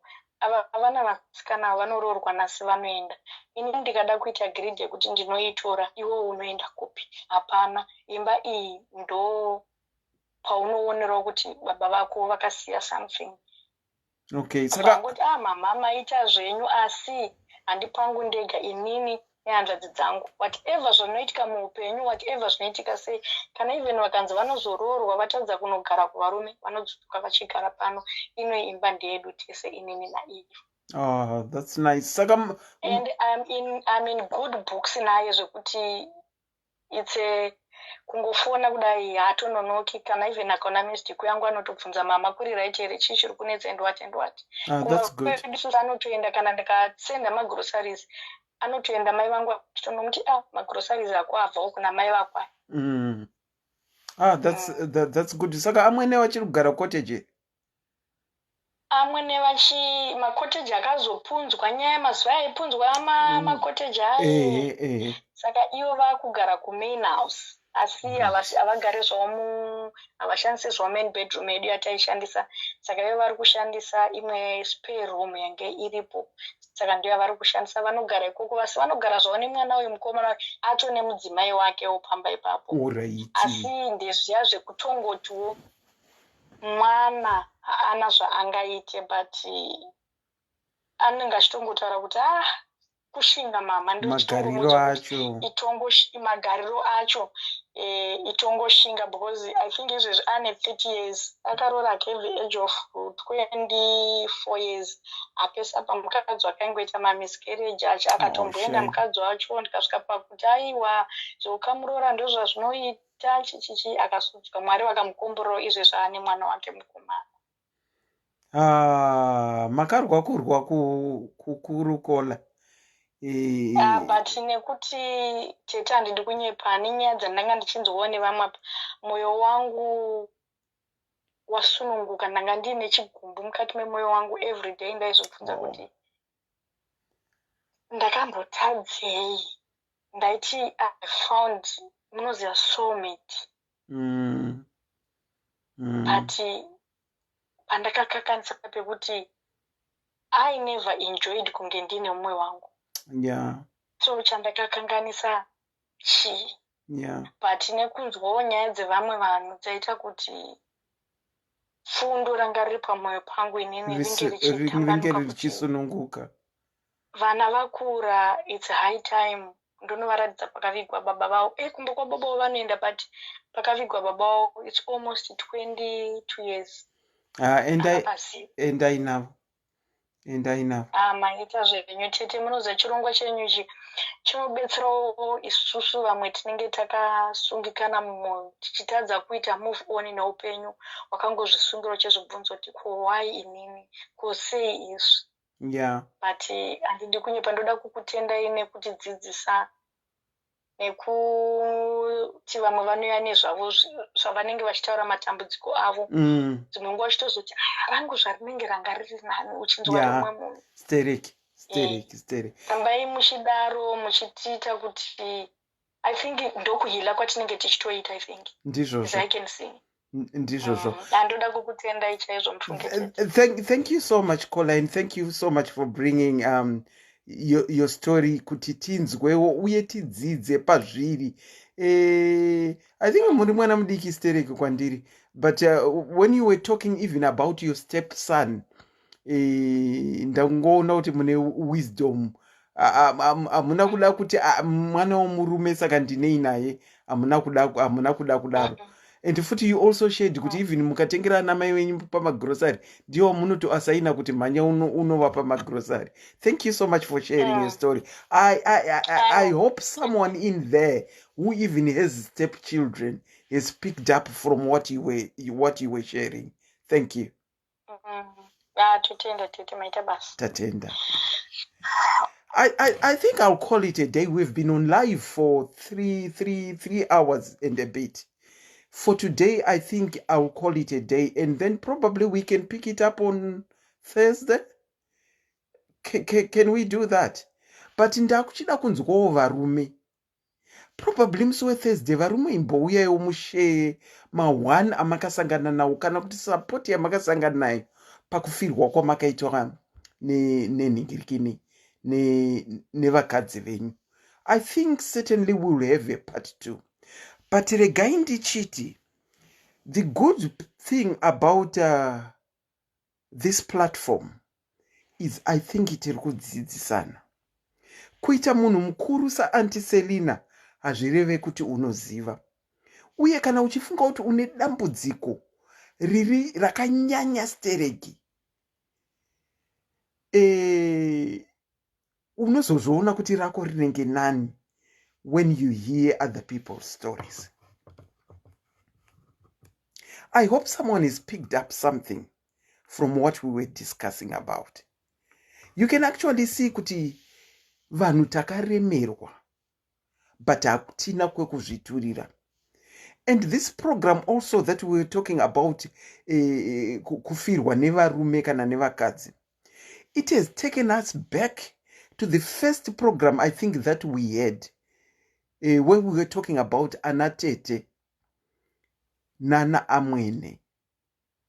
Kuti tinongoshushana pachedu even mutime dzekurwarirwa nedzerufu. Tinongoshushana pachedu so. Amene kuti zvinombofamba sei. Tanzwa zvakawanda nhasi. Tashamiswa nezvakawanda zvinoenda vanhu zvavanoenda through. Uye tadzidza zvakawanda. Until our next program on the same topic, the name is Auntie Selina. A very good night to you.